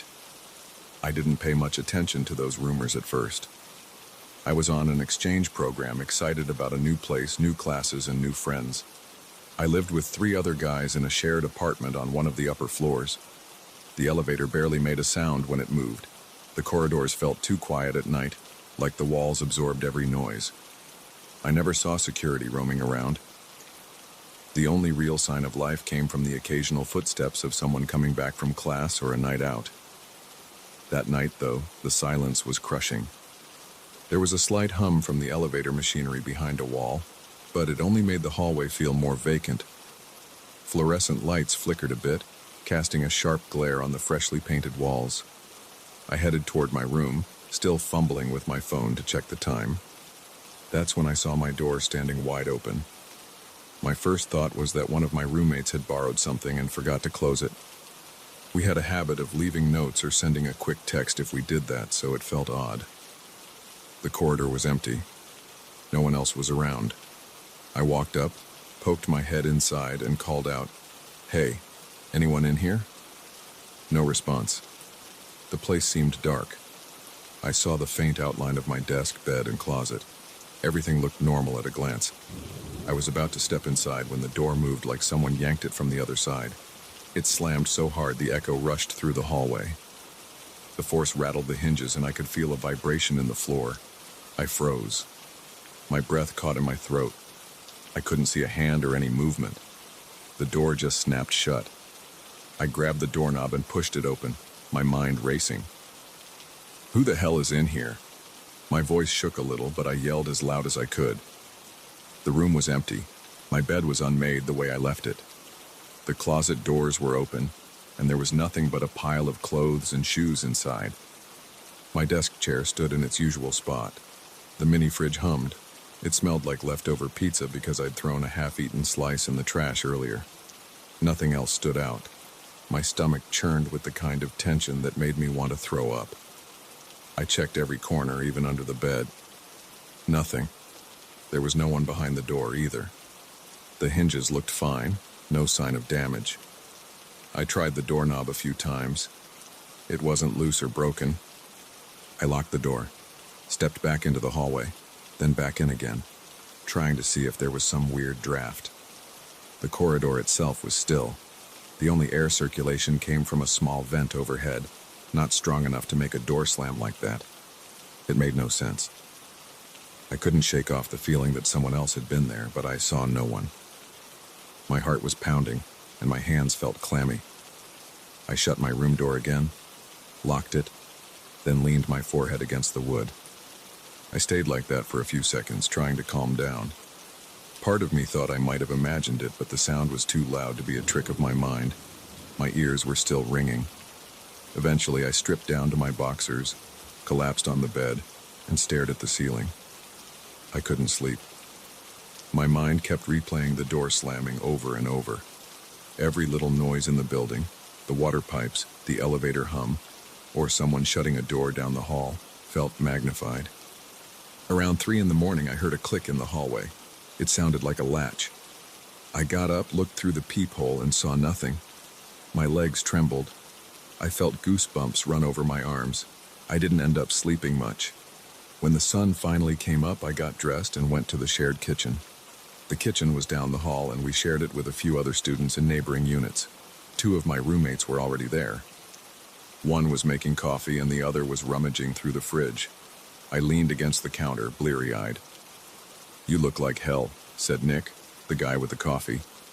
He was tall, wore track pants, and always looked like he'd just finished a workout. I took a breath. Yeah, something weird happened last night, around 2 in the morning. I came back, found my door open, then it slammed by itself. Hard. They both stared at me. Jake, the other roommate, raised an eyebrow. "Wait, you're sure nobody else was in there?" I shook my head. I checked everywhere, no one. It was like someone grabbed the door and threw it shut. Nick and Jake exchanged a look. I noticed that Nick's expression changed, like he'd heard something similar. He sipped his coffee. "You know, sometimes I hear doors slamming in the middle of the night. I always figured it was the guy 2 rooms down. He never sleeps." Jake nodded. "Or sometimes random people come back drunk, right? They slam doors. But you're saying your door was wide open first?" I confirmed it. They looked uneasy. Then our third roommate, Adam, shuffled in. He had headphones around his neck and looked half asleep. He picked up on the tension and asked what was going on. Nick filled him in. Adam shrugged. "Dude, the other day I swear I heard footsteps in the corridor at like 3 in the morning. But when I opened the door, nobody was there." He paused. "I also heard about the rumors. Supposedly the building got built on some old property. People say the land's cursed or something." I felt a chill in my spine. I tried to laugh it off, but it came out weak. Yeah, maybe it's just bad construction or weird drafts. We made small talk for a while, but the mood stayed tense. My mind kept going back to that door slamming. I couldn't stop picturing the way it swung shut with such force. That day, I had class and tried to focus on normal stuff. I sat through lectures, took notes, chatted with classmates. But whenever there was a quiet moment, the memory of that door snapping against the frame flooded back. I started second-guessing everything. Maybe someone had sneaked in and run out fast. But I remembered how quickly it happened. I doubted a person could move that fast without making some noise or bumping into me. That evening, I decided to stay in. Nick and Adam went out to meet friends. Jake stayed in his room, probably gaming or watching movies. I tried to watch a show on my laptop, but I kept pausing to listen for noises. Around midnight, I heard a soft thump in the hallway. I muted my show and waited. Nothing else came, so I resumed watching. Then, about 20 minutes later, I heard another door slam, this time farther away, maybe on the other side of the floor. I jumped up and walked to my door, pressing my ear against it. There were muffled voices. It could have been someone messing around or an argument. I couldn't tell. I flicked off my room light, opened the door just a crack, and peeked out. The hallway was dim. Some of the lights had been turned off for the night. I saw a figure at the far end near the elevators. It looked like a person standing still. I strained my eyes, but the figure vanished around the corner. For a moment, I thought about stepping out to see who it was, but I felt a wave of anxiety take over. My throat went dry. I closed the door and locked it again. I realized how tense my shoulders were. My muscles felt tight. I exhaled and tried to calm down. I told myself I was being paranoid. People come and go at all hours in a dorm.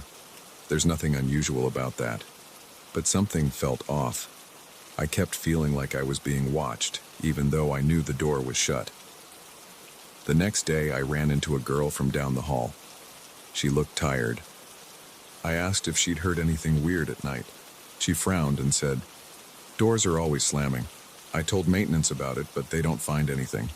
They keep saying it's the ventilation system or pressure changes." She paused. "But it's really loud sometimes, right?" I nodded. "Yeah, super loud. And sometimes it's my door." She gave me a worried look. "I've had my door slammed too, and I know I left it locked." Then she shrugged. "Anyway, see you around." She left in a hurry. She seemed spooked. That conversation made me more uneasy. It wasn't just me. It was happening to other people too. Sometimes hearing that others shared your experience should make you feel better. But I felt the opposite. It confirmed there was something strange going on in the building. That evening, my roommates and I grabbed some takeout and ate in the kitchen area. We joked around, talked about classes, upcoming tests, and random stuff. But every so often, the topic drifted back to the weird stuff in the building. Nick mentioned hearing tapping on the walls. Jake admitted he sometimes woke up in the middle of the night feeling like there was someone standing near his bed. He said he'd chalked it up to nightmares or stress, but now he wasn't so sure. Adam told us about hearing a distant banging sound that came from the stairwell, but when he checked it out, the stairwell was empty. We made a half-serious plan to stay up one night, walk around the corridors and see if we could catch anything. We laughed about it, but we all knew we were actually thinking about doing it. There was a weird energy in the air, like the building itself had a pulse. Around midnight, we all gathered in the living room area of our suite. We didn't turn off the lights, but we kept them low. We planned to wait for any noises. It was quiet at first. The fridge hummed. The air conditioning kicked on occasionally, sending a soft whoosh through the vents. Someone upstairs stomped around a bit, but that died down. Then, close to 1 a.m., we heard a distinct slam. It came from the corridor outside our suite. We looked at each other. Nick stood up first. "Let's go," he whispered. We opened our door quietly. The hallway light flickered a little. We walked in a line, keeping our voices low. We passed a couple of closed doors. Everything was still. The corridor stretched to the left and right. The right side led to the elevators. The left side went to the stairwell. Jake pointed to the left. He'd heard the noise come from that direction. So we headed there, our sneakers squeaking on the shiny floor. Each step made me more nervous. I could feel my pulse in my neck. We reached the stairwell door. It was closed. Adam pushed it open and we peeked inside. The concrete steps were empty. We didn't see or hear anyone. There was a slight echo, but no sign of movement. Jake let the door close. It made a metallic clang that bounced through the stairwell. We waited a few seconds. Still nothing. Nick leaned against the wall, took a breath. "That's weird," he muttered. We walked back to our suite, feeling uneasy. Just as we reached our door, another loud bang sounded, this time from somewhere behind us. We whipped around. One of the doors down the hall, a room that belonged to two guys we didn't know well, slammed shut. We saw the door vibrate from the impact. Then total silence. I considered going down there and knocking to ask if everything was okay, but a surge of fear stopped me. My stomach felt tight again. We all stared for a few more seconds. Nobody came out, and no voices emerged from behind that door. We made our way back into our apartment, locked our door, and sat in the living room, struggling to process everything. We stayed up another hour, but heard nothing else. Eventually, we all went to bed. I tossed and turned, thinking about the strange events. When I did sleep, I dreamed about someone standing outside my door, jiggling the handle. I woke up in a cold sweat around 4 in the morning, listening for any real sound. The hallway was quiet again, but I didn't feel comfortable. Classes and daily life went on as usual, but the tension in our dorm never faded. Every few nights a door would slam by itself. Sometimes I'd hear footsteps in the hallway at odd hours. Once I heard a drawer in the kitchen slam shut, but when I went to check, I found the kitchen lights off and no one around. Maintenance came by a couple of times for unrelated stuff. I casually asked them about the door issues. They shrugged and said something about air pressure changes in new buildings, how the ventilation can cause strong drafts in certain corridors. But I'd never felt a blast of air powerful enough to slam a door like that. The guys and I swapped stories with a few other people in the building, and many of them had similar experiences. Doors opening or slamming shut for no reason, random footsteps at night, strange shadows around corners. There was a steady level of unease. Nobody wanted to move out, but we all felt on edge. As the weeks went by, I kept hoping the weirdness would die down. But every so often something happened that reminded us this place didn't feel normal. Sometimes I'd step into the hallway and feel like someone had just been there watching me. My hair would stand on end, my skin would prickle. Other nights the dorm was so still you could hear the hum of the overhead lights, and then a door would slam from out of nowhere, rattling the entire floor. Nobody ever got hurt, and we never found actual evidence of an intruder. Eventually, we all adapted in our own ways. Nick started keeping earplugs by his bed. Jake went full skeptic and tried to laugh it off. Adam kept his headphones on most nights, playing music until he fell asleep. I began double-checking my door lock every time I left the room or came back, making sure it was secure. But I never forgot that moment when I first returned late from the party, saw my door standing open, and then watched it slam shut before my eyes. That night burned itself into my memory. I still feel the rush of fear whenever I think about it. The building may be new, but something about it carries a weight that doesn't belong to modern construction. You can sense it in the air when you walk through those corridors alone at night. It's like there's something we can't see moving around, waiting for someone to come back late and let their guard down. I don't have a clear explanation, and maybe there isn't one. All I know is that after that night, I took those rumors a lot more seriously. The next time I returned late from a party, I approached my door carefully, half expecting to see it open again. And every single time, my heart picked up speed. Because once you know something's off, you can't unknow it. You live with it, hoping you don't hear that slam echo through the hall, hoping it stays quiet, at least for one night.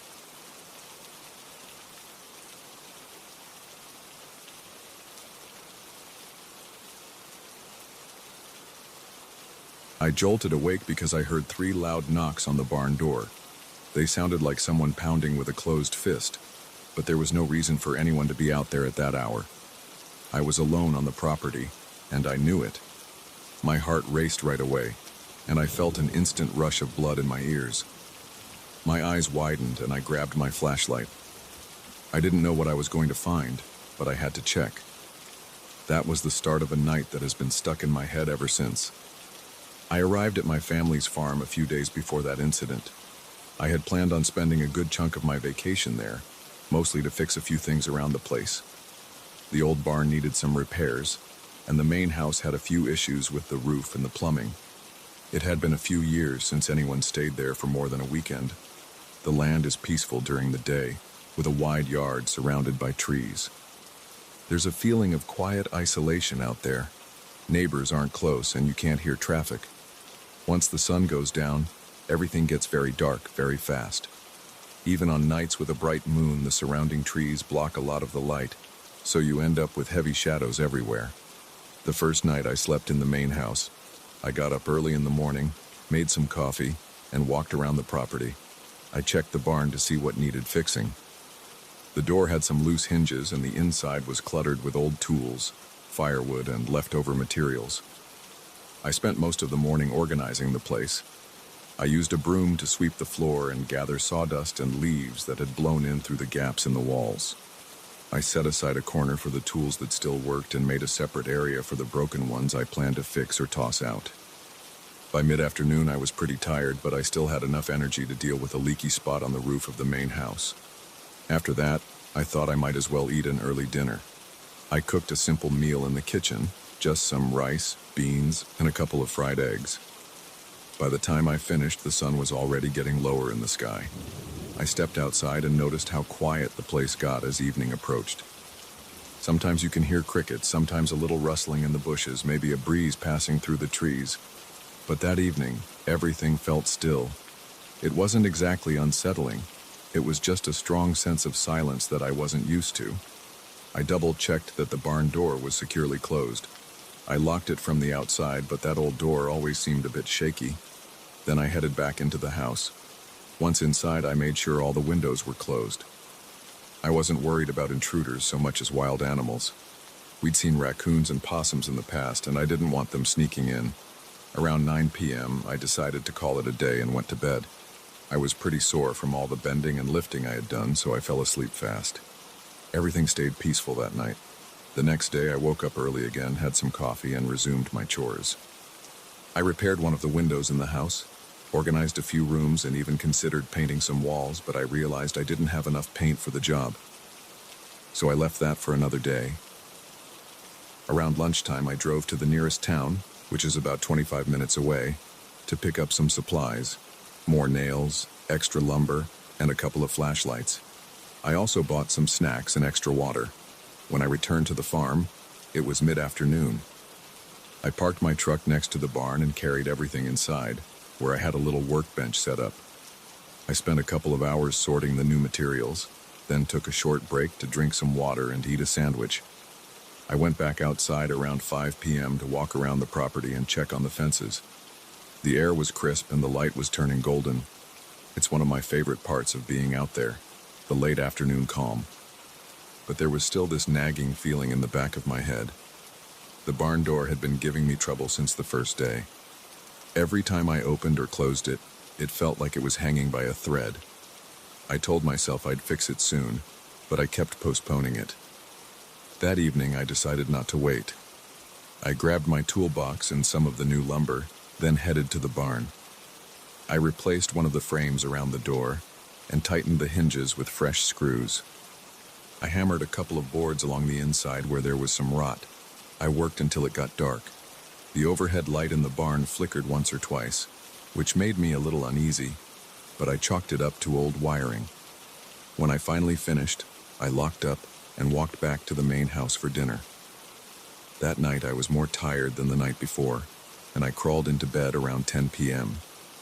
I slept hard for a few hours, but then, somewhere around 3 or 4 in the morning, I heard those knocks. 3 hard thuds on wood. It felt impossible to ignore. My eyes shot open, and for a second I thought I was dreaming. But then I heard the noise again, spaced out, 3 solid hits. My heart was pounding. I sat up in bed trying to figure out where it was coming from. It wasn't the front door of the house. It sounded a little more distant. Then it clicked. It was coming from the barn. I got out of bed quietly.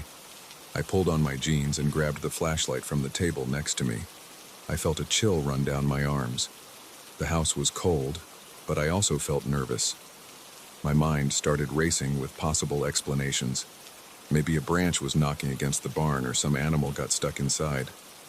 The knocks came again while I stood in the living room, just 3 more. I slipped on my boots without socks and headed outside. The night was so dark that my flashlight beam cut through the blackness like a narrow cone. I could see the ground in a small circle ahead, but everything else was just an empty void. I walked toward the barn, aiming the flashlight at the door. I could see it was still closed. The knocks had stopped. My footsteps felt loud on the grass, and I could hear my own breathing. There was a prickling feeling on the back of my neck like someone was behind me, but when I swung the flashlight around, I saw nothing. I reached the barn door and paused. I raised my other hand to the old padlock. It was still locked. Everything looked normal, except for the fact that I felt like I was being watched. I unlocked the padlock, yanked the door open fast, and aimed the flashlight inside. I swept the beam across the floor, the walls, and the ceiling. There was nothing. No movement, no silhouettes. The smell of cut wood was strong, and I could see the piles of logs stacked against one wall. The tools were where I left them, and my workbench was untouched. I didn't see footprints, but the floor was a mix of dirt and concrete, so I'm not sure I'd have noticed anything anyway. My mouth felt dry. I called out, "Hello?" But nobody answered. I listened for a few seconds, hearing only my own breathing, then shut the barn door and locked it again. I stood there in the dark for a moment, shining the flashlight around the yard. The trees and shrubs looked like shapeless lumps. The wind was calm. I heard no voices, no footsteps. I headed back inside the house, trying to settle my nerves. But the moment I sat down on the couch, I heard the knocks again. This time they were louder and faster, like someone was banging to get in. My chest tightened. The knocks sounded like they were coming from the barn again, and they had a force behind them that didn't seem random. I grabbed the flashlight and sprinted back outside. My boots crunched on the gravel and my hands started to tremble. I wanted to yell out, "Who's there?" But I felt silly. I approached the barn door and the knocking continued. 3 loud thuds, then a pause, then 3 more, then a pause. But I couldn't see anything through the gap in the door. I shouted, "Hey, you need something?" No response, just the knocks. I felt a surge of adrenaline. I unlocked and opened the door again, shining the flashlight into every corner. The knocks stopped immediately. There was nobody inside. I looked behind the piles of lumber. I walked around the stacks of wood. I even climbed up a small ladder to check the rafters. Nothing. I started to sweat, and my heart was thumping hard. I was fully awake by then, running on a mix of fear and confusion. I stepped outside again and let the door slam shut behind me. I took a deep breath, trying to clear my head. Then I heard the knocks again, but now they were on the inside, knocking to get out. I froze in place. The door was right behind me, and I heard the same 3 hits, one after the other. That's when I felt goosebumps spread all over my arms. It was completely illogical. I had just checked inside. There was nowhere to hide in there. It's a single large space with no separate rooms. No one could be knocking from inside without me seeing them.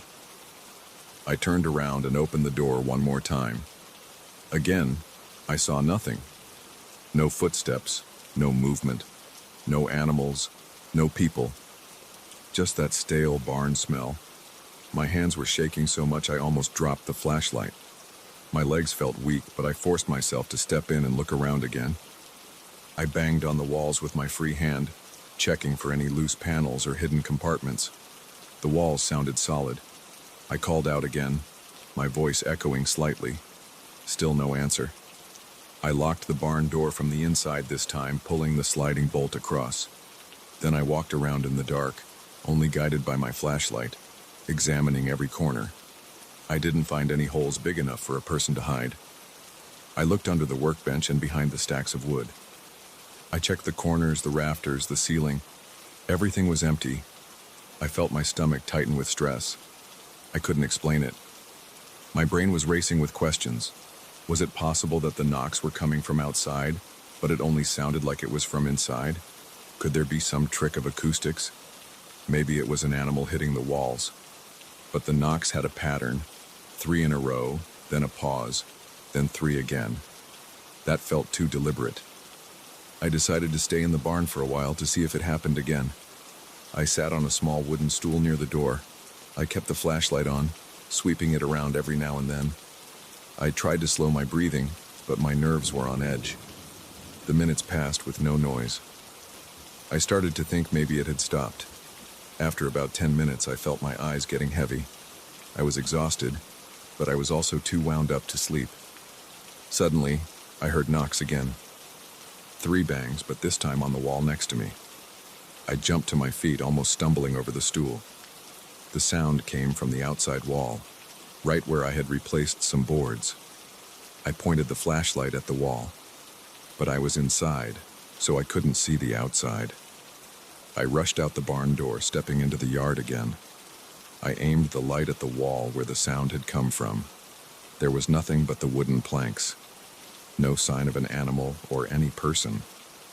I got close, pressing my ear to the boards. I could smell the fresh wood I'd installed earlier.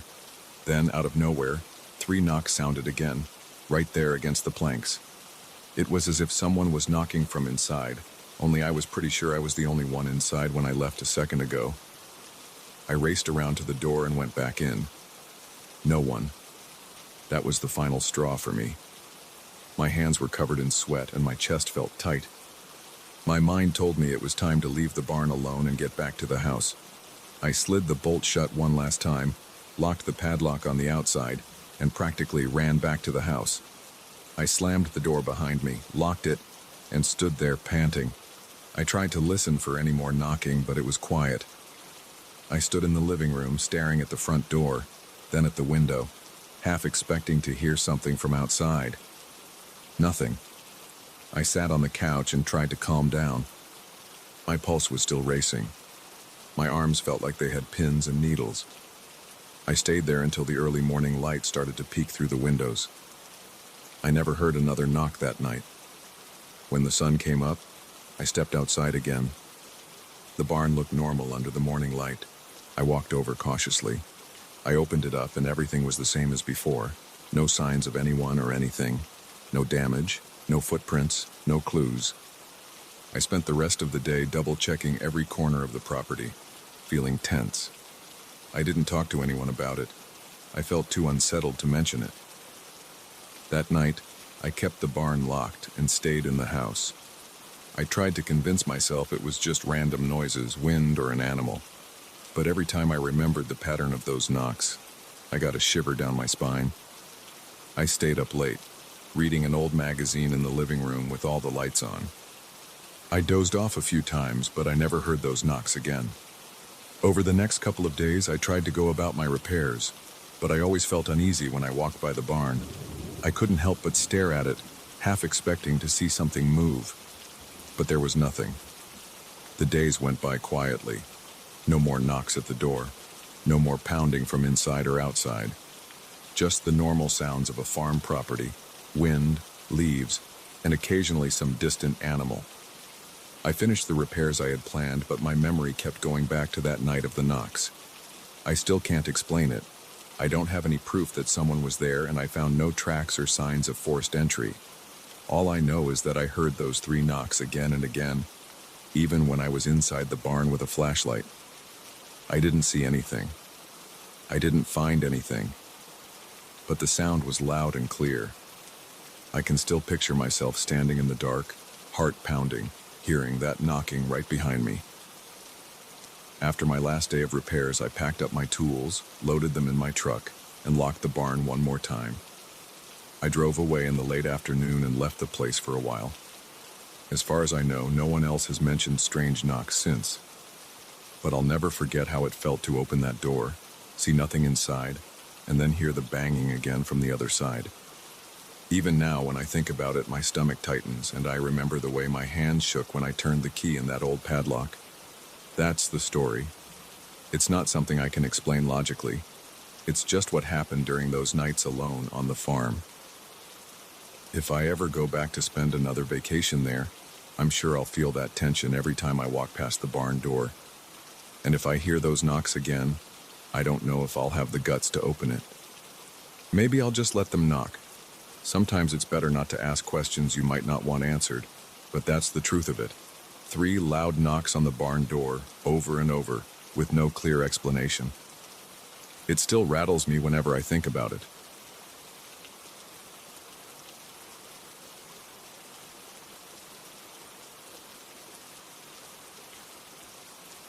I still remember how loud it was. I had just set my coffee cup down on the table when I heard that sharp snapping sound. It cut right through the low hum of fluorescent lights and the quiet ticking of the wall clock. It felt like the office itself had cracked open. That moment made every hair on my arm stand up. I'd been working late on the 5th floor for weeks. and I always felt something off about that place. But until that night, I never had a concrete reason to feel nervous. I work as an IT technician in a large office building. My job usually involves installing updates, running cables, or troubleshooting computers. During regular hours, there's too much noise, too many people asking for help every other minute. So I prefer to stay late, especially when I have a big list of software updates to deploy. The fifth floor is mostly finance, but they don't use it much at night. There's only a small group that occasionally works overtime, and they're rarely there after 7 p.m. Most nights, it's just me and the slow hum of machinery.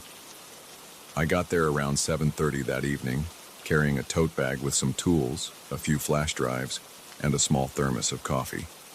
The corridors on the fifth floor always feel a bit too long. The overhead lights are spaced in a way that leaves patches of dimness in between.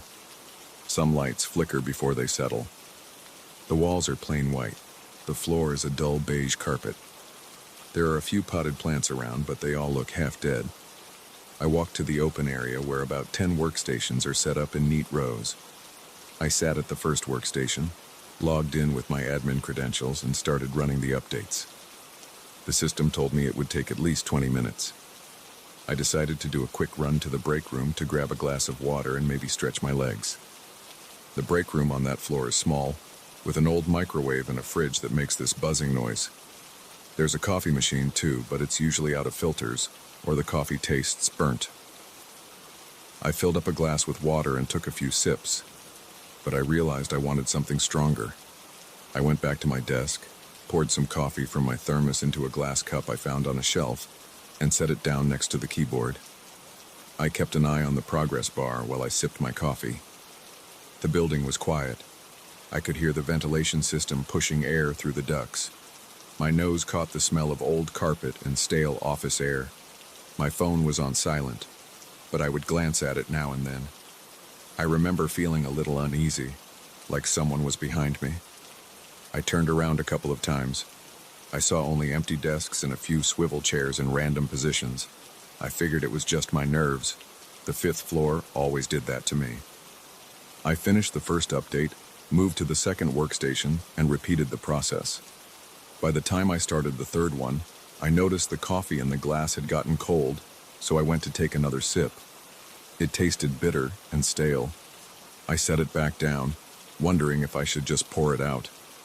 My eyes drifted to the clock on the wall, 8:10 p.m. I made a mental note to speed things up because I didn't want to be there all night. I booted up the fourth workstation and got the same progress bar. Out of habit, I started tapping my foot on the carpet. Time was dragging. I glanced over at a corner of the room. The overhead light in that corner flickered every few seconds. It wasn't a big deal, but it gave the room an unsettling vibe. I heard a faint popping noise from somewhere. It sounded like a plastic bottle cap being twisted off, but I couldn't pinpoint the source. I paused, listened, and waited. Nothing else. I shook my head, chalked it up to the fridge or some random office sound.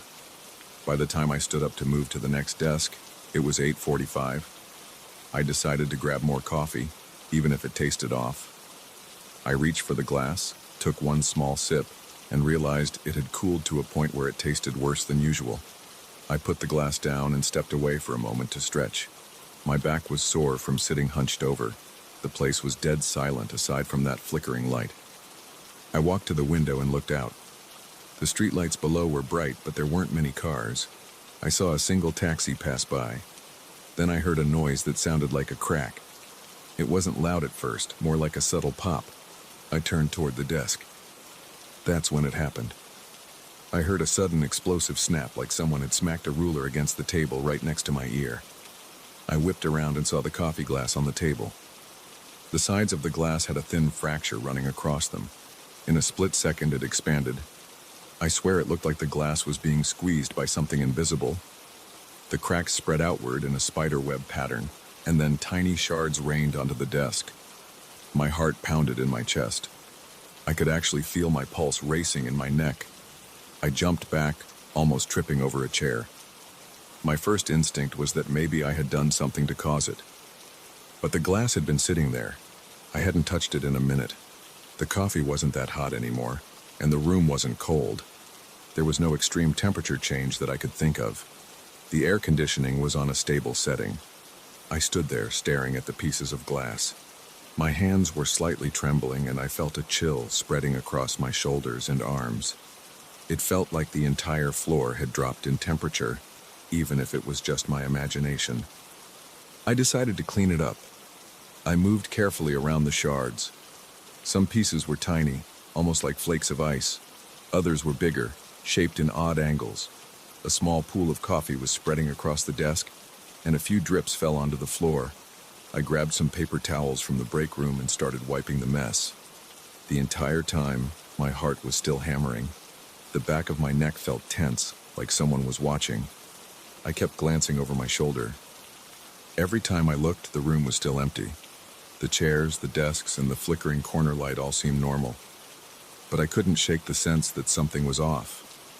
Once I cleaned up most of the mess, I grabbed a trash bag from under the sink in the break room. I swept the shards into it, then knotted the bag. There was a faint smell of coffee and something metallic in the air. My hands were shaking more than I wanted to admit. I tried to rationalize it. Maybe the glass was old and had a microscopic crack. Maybe the coffee had some reaction with it. I had no proof, but I wanted a logical explanation. I took the trash bag to the hallway, past the elevator banks. I headed toward the large trash bin near the copy room. When I turned the corner, I thought I saw movement in my peripheral vision.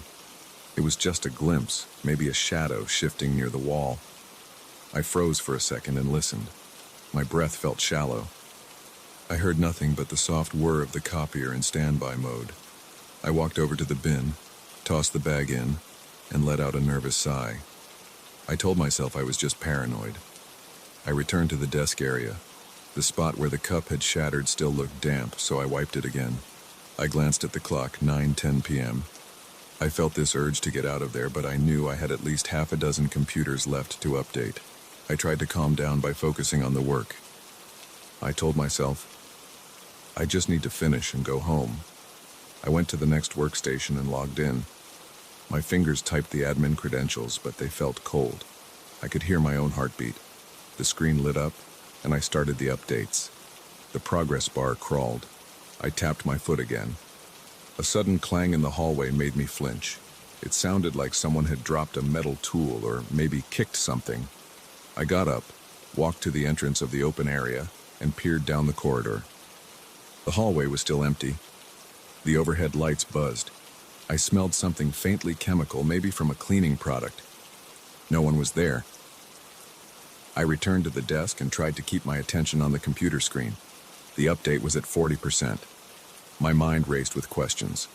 Should I call security? Should I check the other floors to see if anyone else was working late? But I pushed those thoughts aside. I told myself it would only take a bit longer.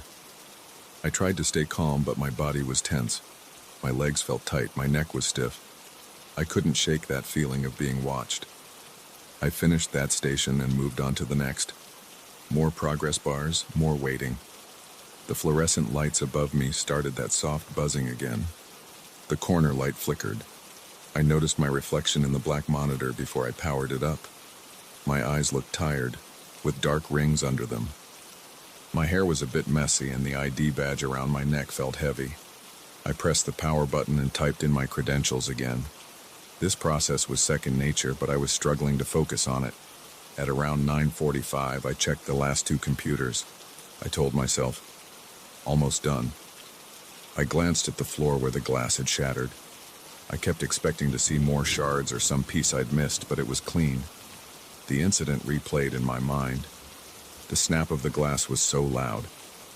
It felt deliberate, like something or someone wanted me to notice. I wiped my palms on my jeans because they felt damp with sweat. A few minutes later, I decided to take a quick walk around the perimeter of the office space to ease my nerves. I passed by the finance manager's office. The blinds were shut and the door was locked. I passed by a few cubicles. They were empty, with computer monitors turned off. Nothing unusual, but the hairs on the back of my neck wouldn't lie flat. My heartbeat still felt too fast. The air seemed heavier than normal, though I saw no logical reason for it. I finished the walk and ended up back at the workstation. I started the final update at 10:05 p.m. I watched the progress bar climb slowly. My foot tapped uncontrollably. I stared at the desk, remembering how the glass cracked. That memory made me swallow hard. My throat felt dry. My mind jumped to the building's known quirks. Sometimes the power would flicker, or the AC would make banging sounds. But I'd never seen a glass just shatter like that without being touched or exposed to a big temperature change. I wondered if it was some pressure difference in the room, but I couldn't see how that made sense. When the update hit 100%, I exhaled a shaky breath. I locked the computer, gathered my tools, and shoved them into my tote bag. I slipped my phone into my pocket, grabbed my keys, and headed toward the elevator. The hallway was dead silent except for the steady buzz from the lights. My shoes made soft thuds on the carpet. I pressed the elevator button. The up arrow lit up first, then switched to down when I pressed it again. A weird glitch, I guess. I waited for the doors to open, feeling that prickly sensation on my skin again. The doors slid open with a quiet ding. The elevator was empty. I stepped in, pressed the button for the ground floor, and watched the doors close. For a moment, I felt relief, like I was escaping that strange tension on the 5th floor. Then, as the elevator started moving, it jolted slightly. My heart skipped a beat. It continued downward in a smooth glide after that small jolt. The numbers ticked down, 4, 3, 2, 1. When the doors opened in the lobby, the usual security guard was sitting at his desk, scrolling through his phone. He barely looked up. I considered telling him about the glass shattering, but I wasn't sure how to explain it. I just gave him a quick nod as I walked toward the main doors. The chill from outside air felt good on my skin. I took a deep breath. The night was dark, and a few streetlights illuminated the empty sidewalks. I felt a slight tremor in my hands, the aftermath of all that tension. I got into my car, tossed my bag on the passenger seat, and sat there for a moment. I didn't turn on the engine right away. I just breathed in and out, trying to calm my nerves. Eventually, I started the car and headed home. The roads were mostly clear, and the ride took about 20 minutes. The entire time, I kept replaying that glass cracking in my mind. I had never seen anything like it before. I wanted to find a simple cause. Maybe it was a hairline fracture in the glass, or maybe it was a defect. But something about it felt targeted, like it happened at the exact moment I was paying attention. By the time I reached my apartment, my nerves had settled a bit. I parked, locked the car, and walked up to my unit. As I took off my jacket, I noticed my shoulders were still tense. I tried to shake it off. I went to the kitchen, poured myself a glass of water in a plastic cup this time, and took a long gulp. The water felt cool going down my dry throat. I thought about calling a coworker or a friend to talk about it, but it was late. I decided to keep it to myself for the time being. That night, I lay in bed, thinking about the 5th floor. I pictured the rows of desks, the flickering light, and that moment of sudden pressure. I kept hearing that snapping sound echo in my head. Eventually, I fell asleep, but it was restless. I tossed and turned, not able to get comfortable.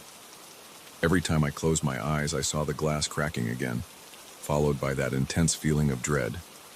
In the morning, I tried to brush it off as a freak accident, but a part of me couldn't let it go.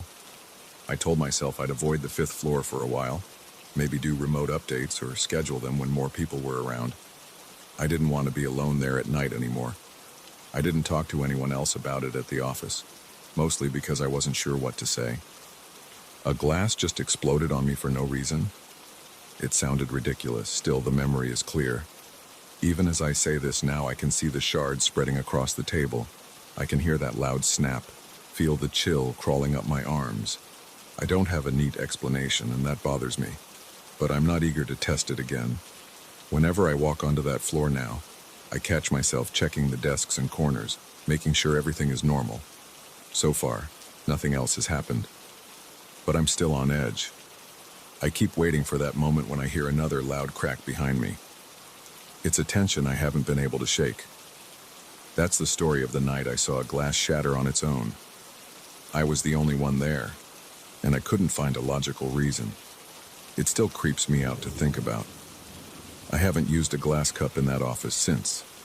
If I drink coffee there, I use paper cups, and I don't stay as late on the 5th floor unless I absolutely have to. There's a feeling that lingers and I can't ignore it. Something that night wanted me to know I wasn't alone. I'm not saying I believe in ghosts or anything like that, but I do know that the 5th floor doesn't feel the same anymore, and I'm not planning to test it again anytime soon.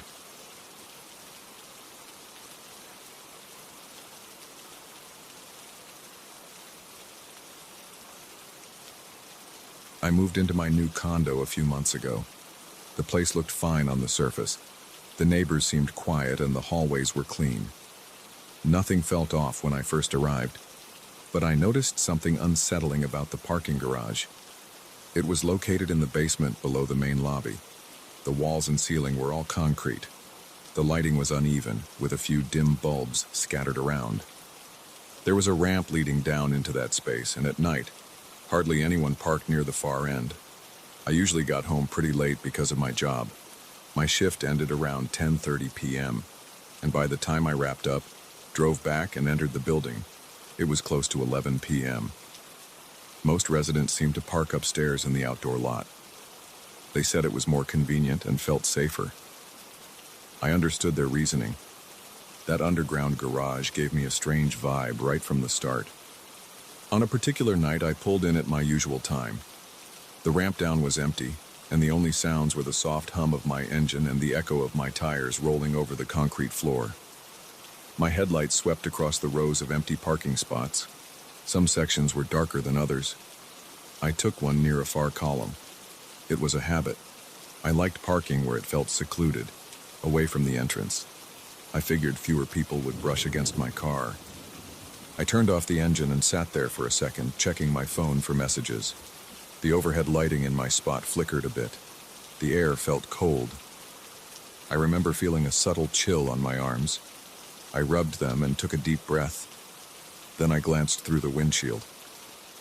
On the other side of the garage, near another column, I saw someone standing perfectly still. This person appeared to be a few rows away, not very tall, but not short enough to be a child either. They looked like they might be somewhere in their 20s or early 30s. The figure wore plain clothes, maybe dark pants and a light-colored shirt. That person wasn't moving. Arms hung down by their sides. The face was turned directly toward me. My immediate reaction was to check if the figure needed help. It was almost 11 p.m., and that person was standing there, not even close to any car. It looked strange. There was no movement, not even a nod. I felt a wave of unease in my stomach. My pulse sped up.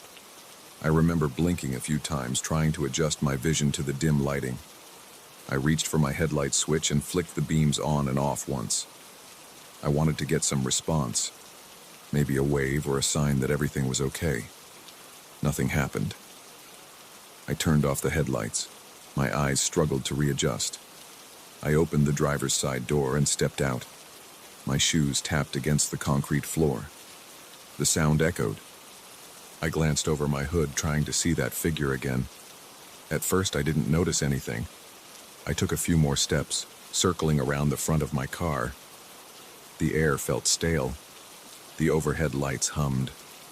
A faint mechanical buzz came from somewhere, maybe a ventilation fan, but the person was gone. There was no sign of anyone in that spot. I muttered something under my breath. Maybe I'd seen a shadow. Maybe it was a trick of the light. I walked a few steps toward the spot where I had seen them. I looked behind the nearest column. Nothing. My heart pounded as I checked around. Empty. I heard a clang from somewhere in the distance, possibly a metal door shutting on another floor, or the elevator machinery. The place felt deserted, though. I decided to let it go and head to my apartment. That night, I didn't sleep well. I kept thinking about that figure standing there, staring at me with no expression. There was an unsettling energy about it. The next day, I tried to shrug it off. I went to work. I told myself I was overreacting. Still, every time I thought about driving home, I felt my chest tighten. 2 days later, Around the same time, I entered the underground garage again. The ramp was quiet. The security booth at the entrance was empty. The guard usually stayed at the main gate outside. I figured he'd left the internal booth vacant. I eased my car into my usual spot, killed the engine, and scanned the area. No one was around. I sighed in relief. I got out, locked the door, and started toward the elevator. My footsteps echoed. The elevator was at the far corner. It was one of those slow, older models. I pressed the button and waited. That's when I sensed movement to my left. I turned my head and saw a shape slip behind a column. My heart jumped. It wasn't a large shape, but definitely adult-sized. I called out, "Hey, you okay?" My voice bounced off the concrete, no answer. My skin prickled. I considered checking behind the column, but something in my gut told me not to. I pressed the elevator button again and kept my eyes on that spot. The elevator finally arrived with a dull ding. I stepped inside and jabbed my floor number. The door slid shut. The last thing I saw through the gap was the empty row of parking spaces. Upstairs, I ran into a neighbor on my way to the mailboxes. I asked if anyone else used the lower garage at night. She shook her head. She said she always parked outside. She mentioned that only a handful of residents bothered to use the basement. That made me wonder who I had seen. I didn't want to sound paranoid, so I let the subject drop. Later, in my apartment, I felt tense. I locked my door and double-checked the peephole. My mind raced with possibilities. Maybe it was a trespasser or some homeless person who slipped in. But we had security gates and cameras. Still, something about that figure's stillness felt off. It didn't seem like someone rummaging for valuables. There was no movement that suggested a search for anything. It was just pure, silent presence. A week passed without any new sightings. I parked late as usual. Sometimes I would look around, but I saw no one. Then, one night, I arrived earlier than normal, around 9:30 p.m. That was unusual for me, but I'd swapped shifts with a coworker. The underground lot was better lit at that hour. A few more cars than usual were scattered around. I parked and walked toward the elevator. Halfway there, I heard the elevator open. I saw the security guard step out. He was an older man, probably in his 50s. He wore the standard uniform with a walkie-talkie on his hip. He greeted me. I asked if I could talk to him about something. He nodded. We walked over to a corner of the garage near the elevator. I told him I'd seen someone twice standing around at night in that far area. I asked if the cameras caught any suspicious activity. He scratched his head and let out a short laugh. He said, "So you saw that person too?" His tone was casual, but I noticed a slight tremor in his voice. I asked what he meant. He told me that several residents had reported a similar figure. Some said the person just stood there. Others said they heard faint footsteps. But every time security checked, they found no one. The cameras didn't show anything unusual. At least, not that they could confirm. A few frames here and there seemed blurry, as if the feed glitched, but nothing that pointed to a definite presence. He said, "I've heard rumors about a lonely person wandering down here, but no one claims to know them. They're not on any tenant list, not a guest anyone recognizes." That sent a chill through me. I could feel the hairs on my arms stand up. I asked if the guard thought it was a ghost story or something else. He shrugged. He said some folks believed it was just a rumor spread by a few nervous neighbors. Others swore it was real. He admitted that he sometimes felt uneasy in the basement at night, especially in the far corners, but he never caught a clear glimpse of anyone. I thanked him for the information and rode the elevator to my floor. My fingers felt numb. My pulse was still racing. At least now I knew I wasn't imagining things. A few nights later, I decided to test something out. I parked in a different spot, closer to the entrance. If that figure showed up again near my usual spot, I might see them from a different angle. I turned off my car and sat in the driver's seat with the lights off. I watched the area where I'd seen them the first time. The place was silent. My eyes flitted around, scanning each column, each pocket of shadow. The hum of the building's ventilation system droned in my ears. After a few minutes, my eyes started to burn from straining in the dark. I blinked and leaned back. That's when something flickered in the corner of my vision. A shape slid behind a column 3 rows over. My heart pounded.